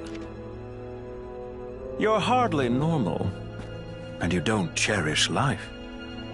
You just don't want to admit defeat in the limited time you have. Even so, don't I deserve an interesting ending? I'm counting on it.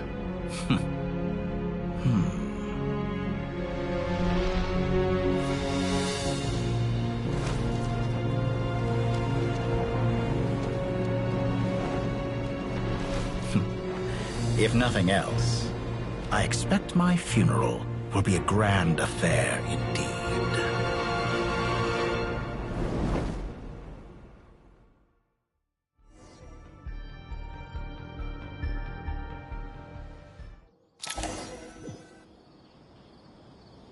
What a magnificent fire. In Snezhnaya, we light fires to ward off the cold. Fire, it seems, is antithetical to ideas such as cold, frozen, and unchanging. Fire has been used to drive away wild beasts and warm the body and mind. You could say it's a form of treatment. One that cures the human heart of mortal fear. Mortal fear? Something you haven't been acquainted with in a long time, by the sounds of it. Whereas you, I'm sure, must know the feeling quite well indeed. I remember when we first discussed the elixir of immortality. You claimed that extending your lifespan was about buying more time. But was that really the truth? You fear the prospect of dying a wretched end in this world, don't you? Of course I do. I'm only human, after all. And while you may have forgotten it, you cannot deny that you too were once human, Dottore. I do not believe that there is no such fear in your heart. Perhaps you are right. But I abandoned it long ago and devoted myself to my experiments. I have felt no fear since. From the very beginning, I never thought you could win this game. But still you came.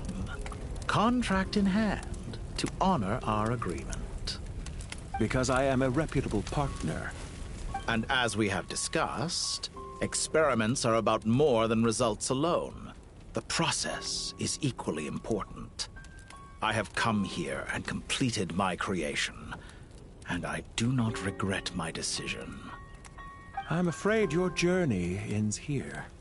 After I die, there will be no one to make the elixir of immortality, and your remaining stock will only last a few more years. How then will you prove that you didn't perish in this incident alongside everyone else? When I feel optimistic about market environments, I never forcibly adjust them. They have their own direction. And I myself am one such environment. I have been quite particular about many things in my life. But where the manner of my death is concerned, I choose not to be. You make yourself sound so magnanimous. Oh, but I am. And I hope you will be too. It may have been a long time since anyone told you this, Dottore, but I recognize that you are a truly rare talent. Ha! I can see it. The experiment in blasphemy that I've been performing all this time. It has been a long process, and I do not care about the results as much as people might imagine. If the very goal of your experiment was to explore infinite possibilities, then there was never any reason for it to end. Indeed. Yet now, the experiment has officially drawn to a close. What should I call you? Zandik? Or do you prefer Dottore? Suit yourself. Goodbye, Feofan. This time, that's what it truly is. And don't I know it? Goodbye, Zandik.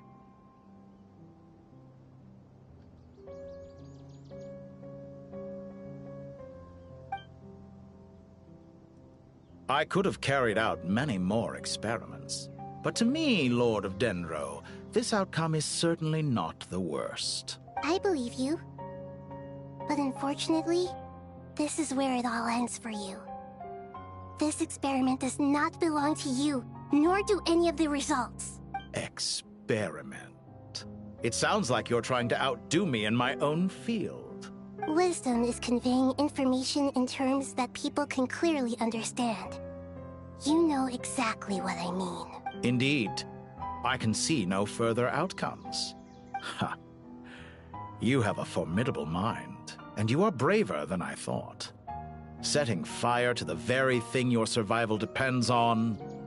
Your previous threat was empty, but this time, it is real. When necessary, wisdom can be as fierce as an inferno. Some of the flames that incinerate you come from within yourself. Perhaps you are right. You see what lies at the bottom of the human heart, and that is your wisdom. Here is where your journey comes to an end. All that is yet unknown belongs to those of us who will carry on living. It seems I have unwittingly been your arch-enemy all along. But now, it's all over. I do not deny your intelligence. But what you refer to as experiments, I would never describe in those terms. They are events that take place in the real world, and they are so much more than mere data. Goodbye. We will never meet again.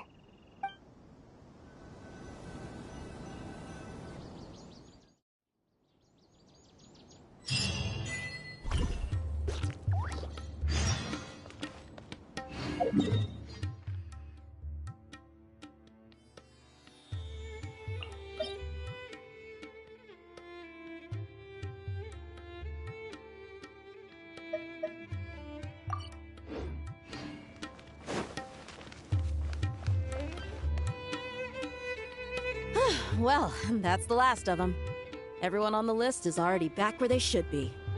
It was a long, hard road, but we finally finished escorting everyone back. I just pray that we'll never need to leave again. I hope we can stay here forever in this peaceful paradise of our own choosing. Paradise. In the annals of the Temple of Silence, that word carries great significance. It represents the hopes and desires of the gods. They're longing for a place to rest. I wouldn't think gods need such a place. People always think they're the only ones who can lose their homes. They forget that gods too need a place to reside. As the Goat King once said, "A god without his people shall cease to exist." Gods need their believers every bit as much as their believers need them. Only we can truly understand how much the desert faith has faded over the centuries. But we still talk about the gods as though they're part of our lives. Given the myriad ways in which gods and humans interact, I'd say they really are. How else could Dunyarzad consider the Dendro Archon a friend? Well, that sounds about right to me. Describing them as friends sure makes us feel a whole lot closer. If you told me a few years back that I'd have this many friends, I'd have called you a liar. Belief is a choice, just like friendship. We've made our choices through battle. The right ones, wouldn't you say? I'll be heading back to the Temple of Silence. I heard the Goat King and the Ibis King decided to pay us a visit. How about you? It's back to Aru Village for us. Still plenty of supplies to distribute and people to help. Until next time, old friend. As long as you can find the time, you're always welcome to visit us in Aru Village. Right back at you. Make sure to drop by the Temple of Silence the next time you're free. Where it is that two of the other 7 pillars, Chesapank and Bennu, might also be dropping by. Since you're wearing the symbols of their power, It'd only be fitting if you came to see them for yourselves. Dropping by? That makes it sound like they're visiting a neighbor's home. Well, the temple was founded by Hermanubis, so I guess to them, that's exactly what it is. Guess that's true. All right. We'll make sure to find time to stop by. Stay safe on your journey home. I will.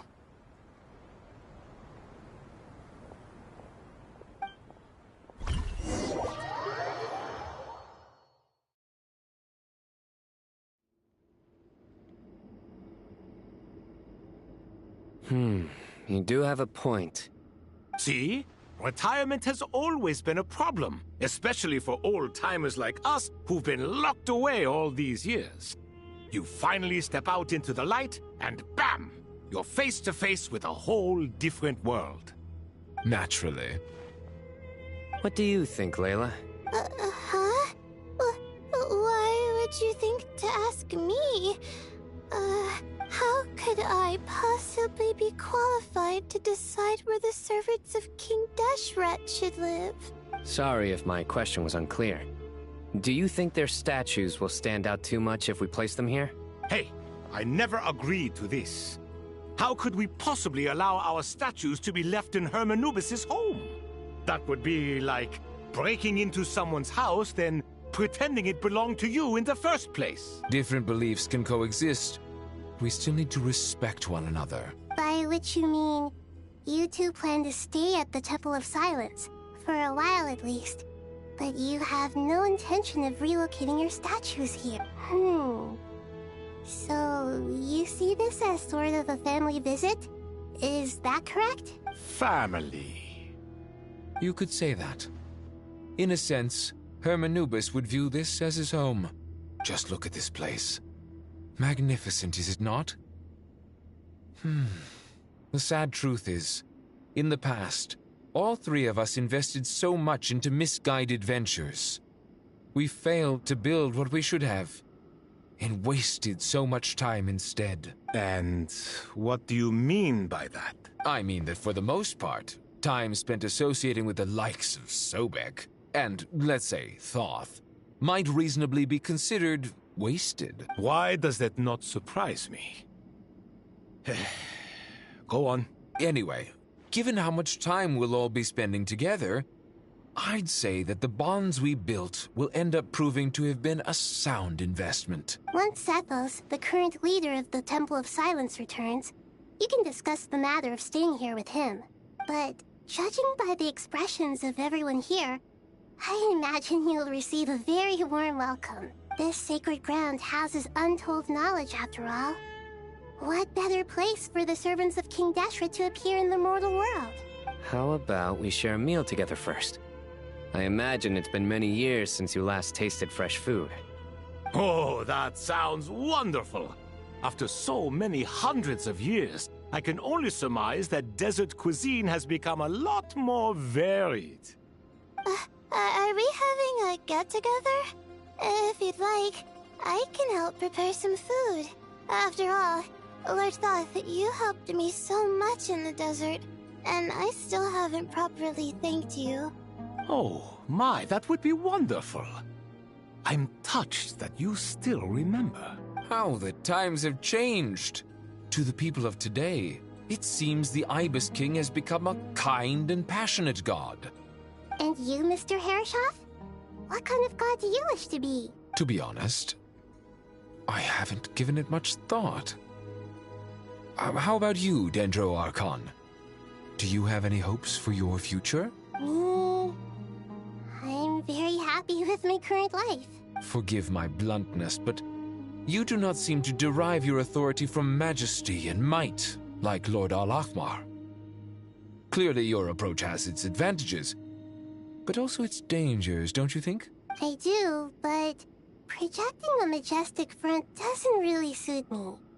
Besides, my relationship with others isn't simply one of a god and her people. Not putting on airs might earn you more adoration. Exactly. Besides, I really like parties where everyone brings their own food, and we all come together to share. You should join us. I'm sure you'll find it fun. Last time when we got together for a picnic near the Avidia Forest, It was quite the occasion. Seeing as you're already here, how about we hold the next one in the desert? Can we do that? Wouldn't Tainari have to transport a ton of drinking water? Don't worry, I can help out. Layla, would you like to join us next time? Me? Sure. The more the merrier. That way we... Don't take this the wrong way. I just...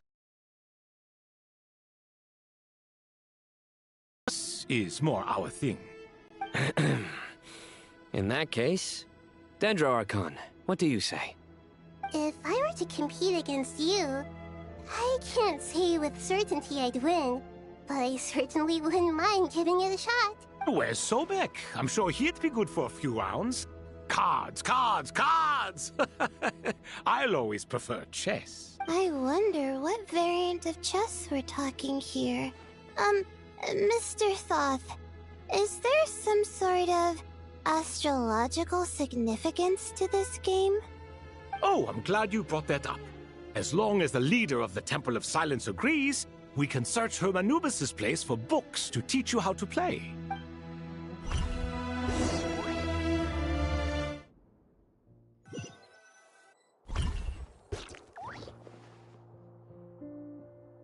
Such devastation visited on Sumeru City. So many houses destroyed or damaged in the fighting. Who could have foreseen this? Look at all of this. It's going to take me forever to tidy up. I suppose living below the academia doesn't always work out to your advantage. I would have thought a little appreciation of my sincerity and effort in helping to clean up this mess might be in order. Helping? Effort? This is your house! Of course you should be putting in the effort! If anything, I'm the one who's helping! So you see yourself as just a helper in this situation. I must admit, I'm rather shocked. If you're trying to say that since I live here too, I have an obligation to tidy up, fine. I suppose I do. Wait a second, stop changing the subject! Nevertheless... In the wake of a great storm, a missing roof is a predictable inconvenience. Can you stop making it seem like I care more about this house than you do? Doesn't it upset you at all to see your home in this state? I won't pretend it's ideal, but that's no reason to be upset. This is the roof over your head, your shelter from the cold. The furniture is scattered, the paintings have fallen off the walls, the windows are shattered. Don't you feel even a little disheartened? The way I see it, these problems... It's like banging my head against a wall. You simply don't understand just how much work goes into making a proper home. It sounds like this is causing you a lot of anguish. You mean the house or the paintings? I mean your sentimentality. Oh, well, yes. But I'd rather not dwell on such things right now. Generally speaking, when anguish becomes the norm, people usually make an attempt to improve their situation. But there are so many people and things in life that are difficult to change. It's not like you can force them. Besides, anguish can be a source of inspiration, and I'm not sure I could break my reliance on it. I'm glad you're able to make yourself think like that. What kind of a response is that? I was stating a profound truth about the very nature of art. Suffering is the cradle of all creation. Even you can't deny that. And I wasn't trying to. I'm just happy for you. Pure and simple. Can't you tell? Happy about what? Happy that you can always find an answer that backs up your views. You... More often than not, life is a process of running into problems and then searching for answers. Yours more than most. Not everyone's so good at justifying things to themselves. It's something that you've been steadily mastering. Huh. What about you, then? What skills have you been mastering lately? Pass me that box. Huh? Okay. You may consider this my progress on the path to mastery. What? Wait a second. Isn't that box mine? Hey, it is! It must have fallen off that shelf! I'll hate them! Those are my paints and inks! Would you like me to put it in your bedroom for you? Huh? I mean, sure, if you don't mind. What kind of progress is this? Does he think he can bribe me? Not that giving me back my own things is much of a bribe. These books on the floor, they're a complete mess. And this one, didn't he say it was an out-of-print collectible? It's completely covered in dust, and some of its pages have even fallen out.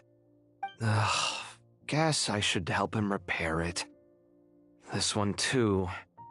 And this one.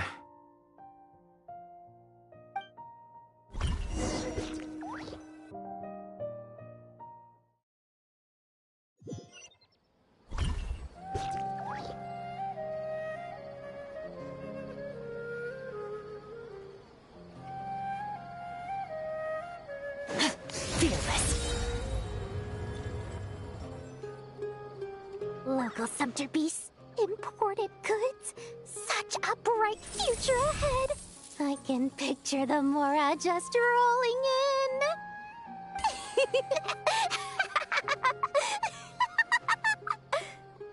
You do realize you sound like a choking cow? It's called being imposing. Can't you feel it? Are you not intimidated? Oh, I'm positively shaking in my sandals. What commands do you have for me, oh mighty Lord Sangama Bay? You've got a lot of nerve, Nefer. You went and told Candace and the others everything, didn't you? Seriously, do you have any idea how differently they see me now? Surely that's a good thing. I presume they're more disposed to actually like you now, maybe even view you as a friend. You traded my secret for sympathy! Thanks to you, I've lost every last shred of my mercantile majesty. How am I supposed to make anyone think I'm a big, scary investor now? The dark days of Lord Sangama Bay are behind you. Why not take this chance to make a few honest friends? Speaking of friends, since when did the notorious Lady Nefer gain such an admiration for holier-than-thou types? A moon chanter here? An angel there? Who'd have thought it? A coming together of fates, nothing more. No need to throw around accusations of admiration. Forget it. You're right about one thing at least. Making friends is never a bad thing for a merchant. So, I really took a loss this time.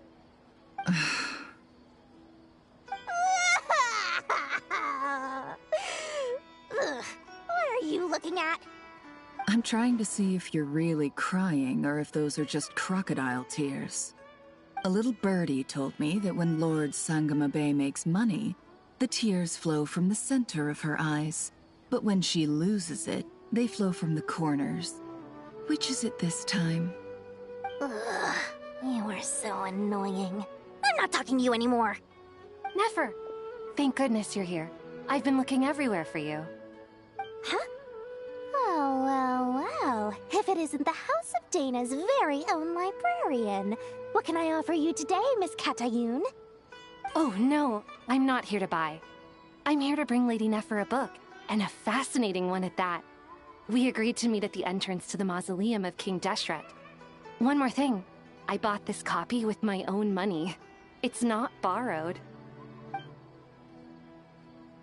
Reasoning knows not time of day, but suspense always follows a blizzard. That's quite the mouthful. Huh?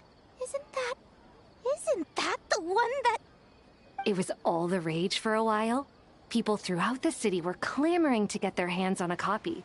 The names inside were all circled. Everyone thought it was a riddle.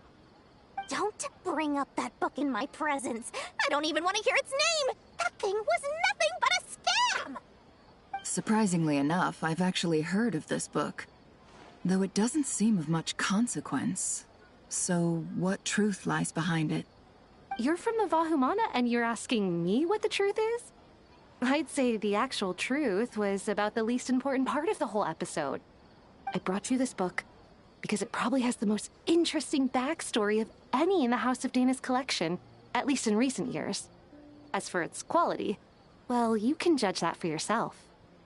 Don't tell me it's actually any good. You may not know this, Lord Sangamabe, but Lady Nefer has a fondness for books with... how should I put this? Mixed reviews? No eye for good literature, huh? Perhaps she feels that bad books hide interesting secrets? But I shouldn't put words in her mouth. It's probably fair to say she prefers the conversations that books can spark over the substance of the books themselves. Suits my style as an intel broker, wouldn't you say? Very interesting, thank you. I'll return it to you once I'm done reading. And as it happens, I have something for you, too. Incense? I imagine you've already used up the incense I gave you last time. Here's some more. This batch is from Nodcry, so the scent won't be quite the same. Well, actually, I've been saving the incense you gave me. I couldn't bring myself to waste it without a special occasion. But I'll gladly accept this, too. And I promise I'll use it this time. Katayun, you haven't changed a bit.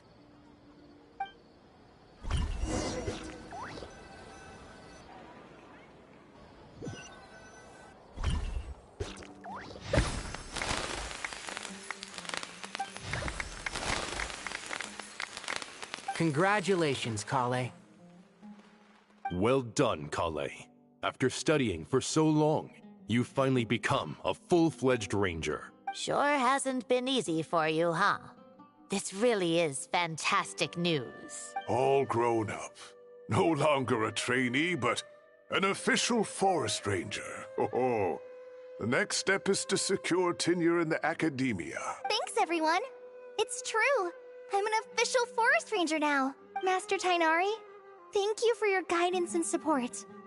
I wish Mr. Sino were here so I could thank him too. Sino had a matter to attend to at the Temple of Silence. I don't imagine he'll be back for some time. But don't worry, we can celebrate together once he's finished. I'm afraid the party will have to wait. Kale still has some matters to attend to first. Kale? Is everything all right? No, it's not what you think. There's nothing wrong with my health. I just have a few things I need to deal with. I've made plans with the Traveler and Paimon to visit Mondstadt. Master Tainari and Mr. Sino will be accompanying us too. Well, that's a relief. Let's get together when everyone's back. I'm sure you'll be doing even better by then. Of course. I have a feeling you're right.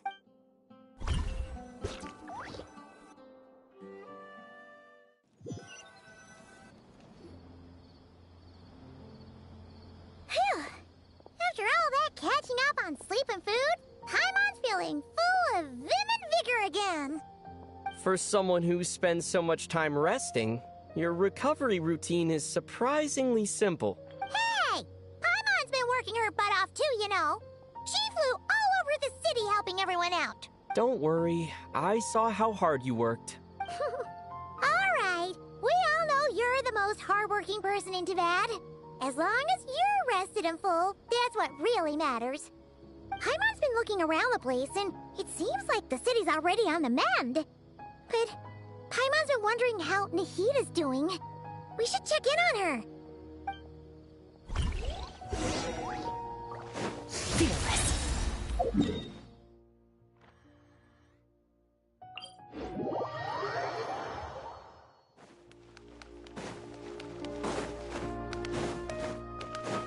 Fearless.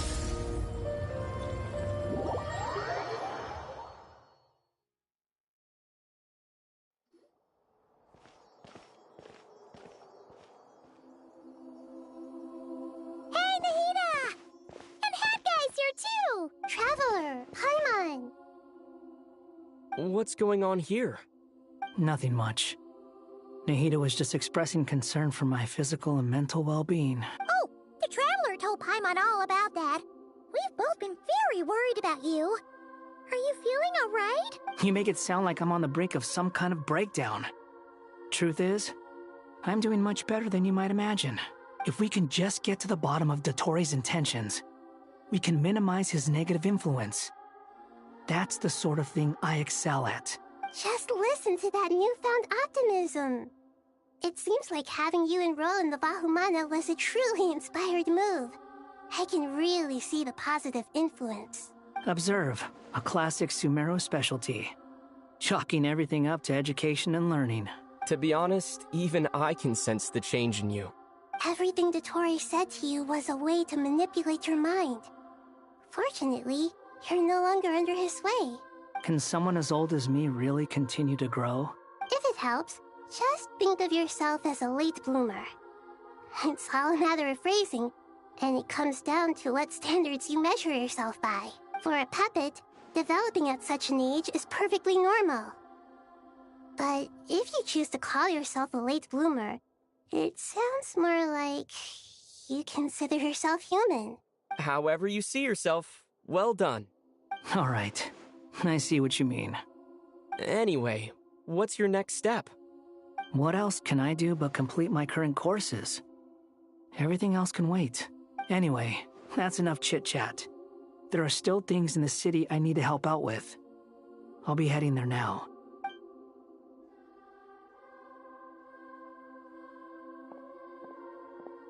I'm so happy that Hat Guy is doing better than we thought. But what about you, Nahida? How are you holding up? The pyronosis burned down the corrupted Irminsul. The flames blazed for 7 days and 7 nights before they finally subsided.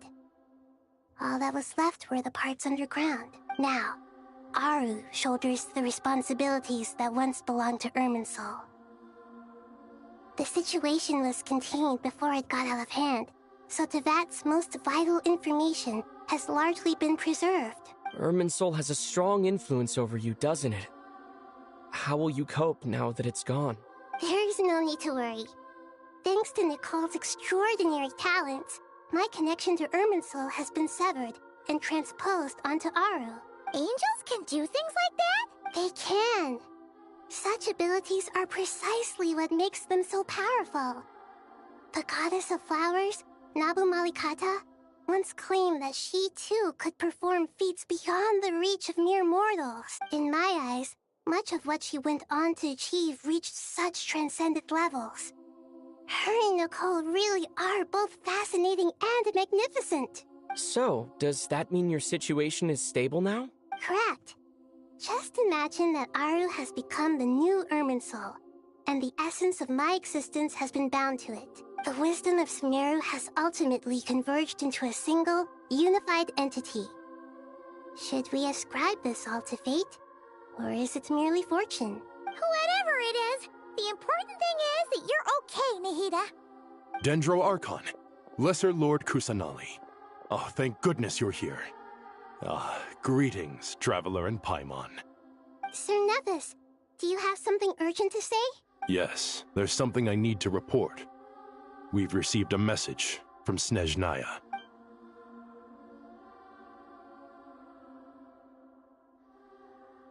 The Fatui Harbinger, the Rooster, sends us his sympathies, along with all the usual pleasantries. His stance is that, following the unrest and Nod Cry, Dottore was subjected to internal censure.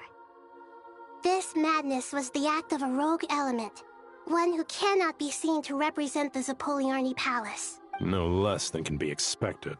Snezhnaya paid a heavy price working to stop him. They even lost one of their own Harbingers. The letter goes on to say that even so, Snezhnaya cannot claim to be blameless. Apparently, they will deal with Dottore's subordinates in accordance with Snezhnayan law, holding all those involved in his crimes accountable. Additionally, they are supplying relief funds and supplies, which are already en route.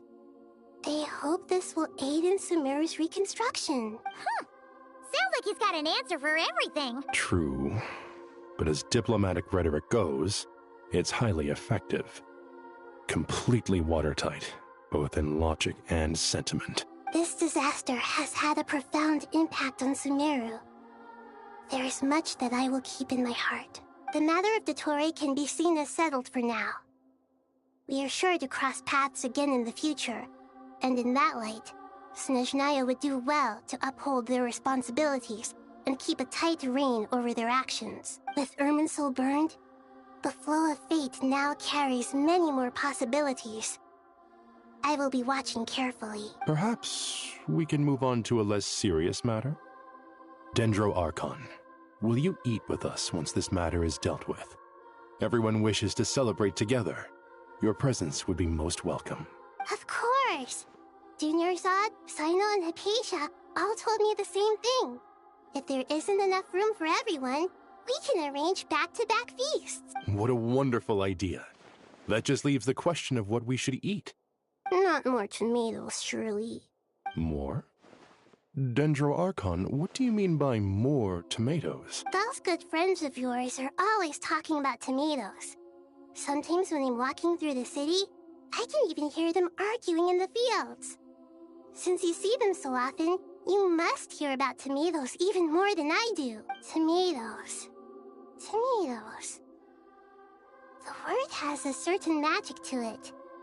Like the autumn fur of a sumpter beast swirling in the wind, sometimes flying up my nose. Tomatoes. What can we make with tomatoes?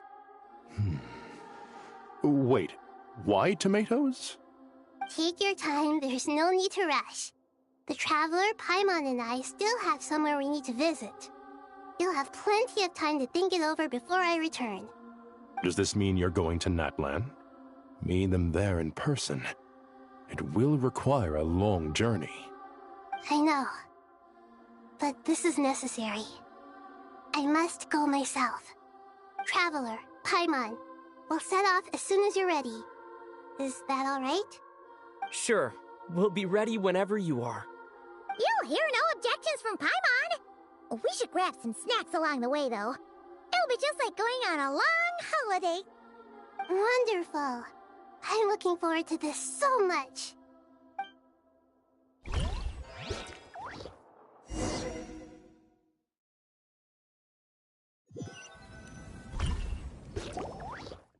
Natlan is such a lively place. It's super cheerful and positive, too. I can see that. There are people outside exercising at all hours. Such a healthy way of life. You came. Welcome, welcome. You must be hungry from your journey. Would you like something to eat? Oh, thanks, but no thanks. We've been eating the whole way here. We had a mushroom platter, Sab's meat stew, butter braised chicken, hot sour pudding. Paimon's positively stuffed. All right, all right. No need for all that detail. I'm starting to get hungry myself. Maybe later then.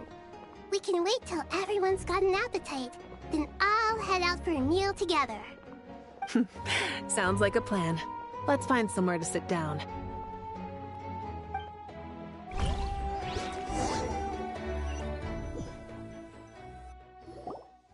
I should tell you, I already have some sense of why you've come.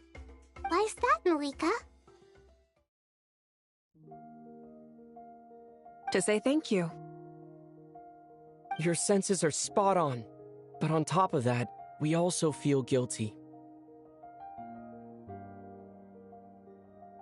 Because the pyronosis has vanished? I sensed its loss. Despite scouring through the remnants of Irminsul, we couldn't find any sign of the pyronosis. Not even any trace of it burning to ash. That's certainly unusual. Still, the potential fallout from Irminsul's loss is significant, to say the least. Perhaps the pyronosis's disappearance is simply a knock-on effect of the impact it's had on a certain strand of fate. There's no need to feel guilty. We were clear that this time, there was to be no returning, only giving. Pure and simple. Thank you really is a fascinating phrase. We use it to express gratitude for the smallest of things. Yet, when faced with a kindness too immense to describe, we use exactly the same words. It's not that we lack other means of expression. It's that when we truly need to express our feelings, the simplest and purest words are always the most powerful. You're right. In Natlan, we prefer simple expressions too. Companionship, friendship, support. They might not sound fancy, but the sentiment behind them is sincere. That's wonderful to hear. Sincere feelings are often a vehicle for the deepest wisdom of all. Irminsul's destruction doesn't seem to have done you much harm. I'm glad to see you're doing well. There's still a lot of work to do, but before we begin, we felt it was important to come here and speak with you. Partly to express our gratitude, but also because we felt that seeing you, in a sense, is like basking in warm sunlight. That's a nice way of putting it. I like that. To tell you the truth, though, I'm not a fan of somber meetings. So, since there's nothing more to say, why don't we go bask in some actual sunlight? The weather's beautiful today. What a great idea! Paimon's gonna lie back and soak up some rays.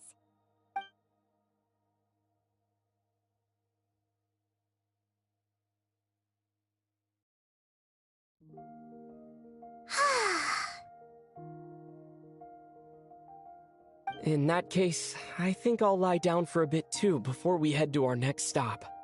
And where might that be? Mondstadt. Paimon and I are gonna head back there with Kale and the gang. Long ago, I sensed that the god remains inside Kale had come from the goddess of flowers, but I kept it a secret. Those remains weren't hurting Kale, not as she is now. They simply exist. Besides, I could sense a deep yearning within her. A yearning for an ordinary life. A yearning to hold on to the hard-won happiness she now enjoys. With someone like her, I have a responsibility to keep her secret. She should be ready to face the truth by now. Whenever people meet, there is always the potential to create warmth and kindness. Every child grows up. But even as adults, they are still children in the eyes of certain people. Oh, just like how Paimon sometimes sees Nahida as a little kid. Is that so? Well, anyone who's friends with a kid is probably a kid themselves. Of course! And there's nothing wrong with that. When we get back, we'll actually be hanging out with another of our friends who happens to be a kid. Or more like looking after, in her case. Anyway, we'll always be there to watch out for our friends. Dear Sucrose, when you receive this letter, I'll probably be as busy as always. But busy with wonderful things. That's because I'm no longer a trainee. I'm now an official forest ranger. Impressive, right? Sino said them official rangers sound much tougher than trainees. Though he did say it was already pretty tough to start out with. You probably heard that something big happened in Sumeru recently. Don't worry, it's all been taken care of. We're heading to Mondstadt soon, so if you're free, maybe we could meet up? Plus, it's not just me. A few of us are going. Hey, do you still remember that time we all got together? You know, when we all went to the Windbloom Festival? It'll be just like that.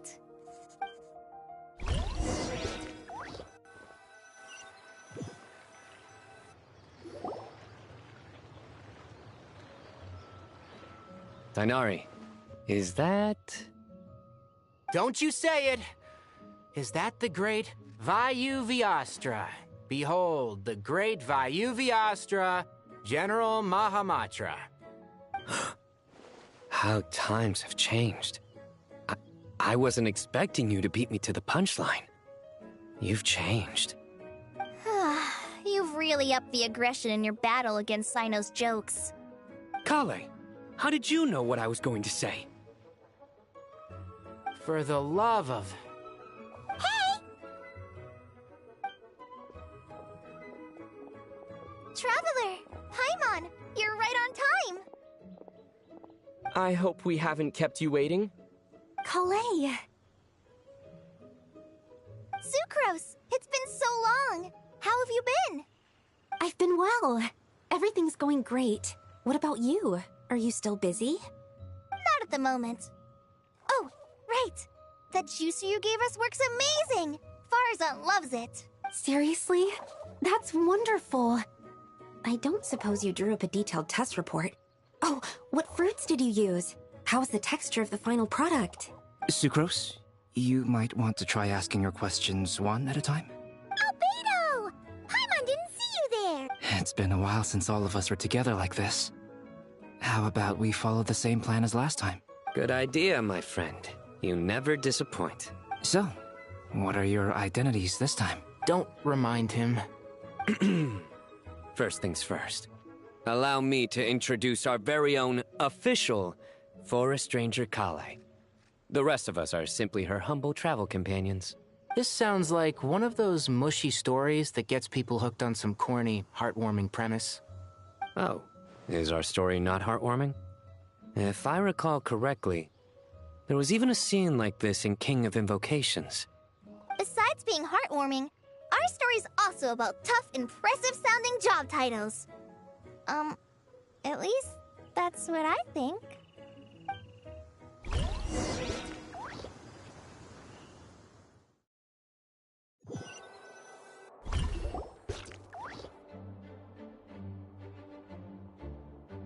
Oh, you're here already? I'm still giving Dodeko a little trim. I won't be a moment. A trim? Does Dodoko need haircuts too? Of course. It's important to know how to take loving care of the apples of your eye. All of these trivial matters get left to me. It's because I'm an angel, and angels are, in a way, the guardians of all Teyvat. Oh, right! Well, that's definitely an impressive-sounding job title. What are you writing? I'm just brainstorming some cool-sounding lines. Oh, write them on these card backs. Of course. Clearly, my lines are pretty amazing, wouldn't you say? Miss Nicole. Calais? You seem a little nervous. I was just wondering, who was the person you mentioned who needed their wish fulfilled? Wish? What do you mean? Miss Nicole asked if we could meet up in Mondstadt once everything was over. She said a friend of hers had a wish that needed my help to come true. Well, you never mentioned that before. All we knew was that you'd arranged to meet in Mondstadt. But we thought it had something to do with the god remains. To be fair, everything I told you was true. Anyway, my friend is waiting. Come on, let's pay her a visit.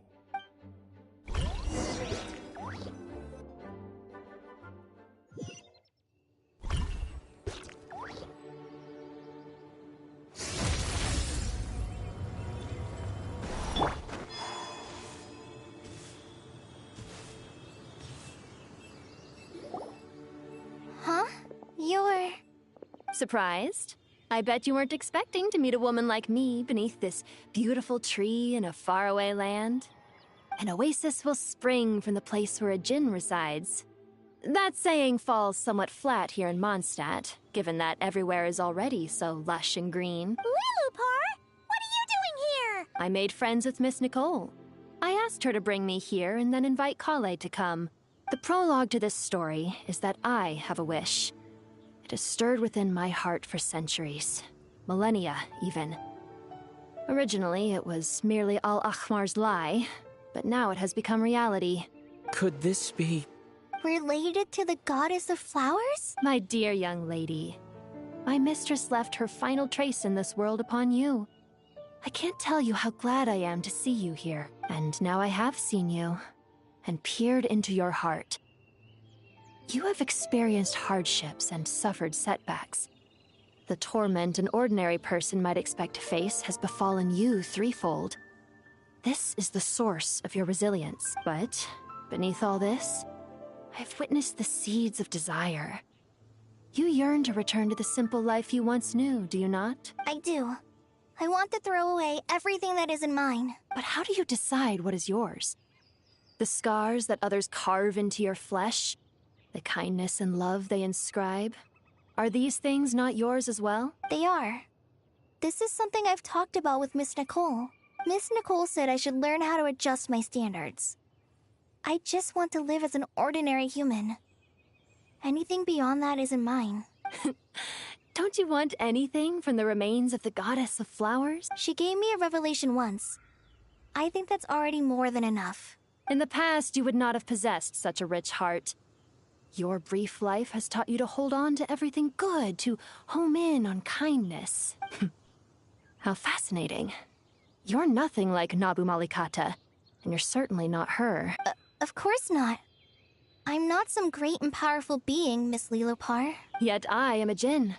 We exist because of the Lord of Flowers. We revere and love her. My wish is to see her one last time, to give everything for her. Kale, can you do this for me? But her remains won't be easy to remove. Are you sure this is what you want? That's beside the point. First, I need to know. Are you willing to do something for the soul of this lonely, wandering woman? I'm willing. But look, you know nothing about me. Even if you have heard the stories about me, all you would know is that I was rightly punished for the many evil deeds I committed. Ah, so you do know. Your lips are quivering, your eyes trembling, and still you're willing to do something for me. Life has been cruel to you, and yet you've learned to be kind. My dear young lady, to repay your kindness, I too must play my part. Are you sure about this, Lilopar? I yearn to see my mistress. For this moment, the world can burn to ashes, the universe be engulfed in flame. I care about nothing else. And you, Kale, I can give you a gift. You'll become just another ordinary human. But Miss Lilopar, what will happen to you? My wish will be fulfilled, and I can die happy. Why would you wish for that? A long, unending life might seem desirable for one who has never possessed it, yet it brings torment to one who has. My remains are scattered across the yellow sands, but my soul can find no peace. Since you've promised to grant my wish, give me that release. Allow the dying to die, and let the dead rest in peace. You have my thanks. Kale, there's no pressure on you. What she said, it's all true. A wish is a genuine desire, after all. It's as if you want to use the last of your life to give me a better future. Nothing so selfless. We'll be using our futures to fulfill each other's wishes. This is a noble act, a beautiful and secret transaction between two women. I understand. Miss Lilopar, I'm ready. Close your eyes, Kale. Then open your soul. From there, I will embrace my mistress. The downpour of flowers is your touch. Like returning to the very beginning. Like surrendering to your grace, my mistress. People say that devotion is beautiful, yet filled with pain. How foolish of them. For me, devotion is beautiful, pure and painless. Devotion is my love. Thank you.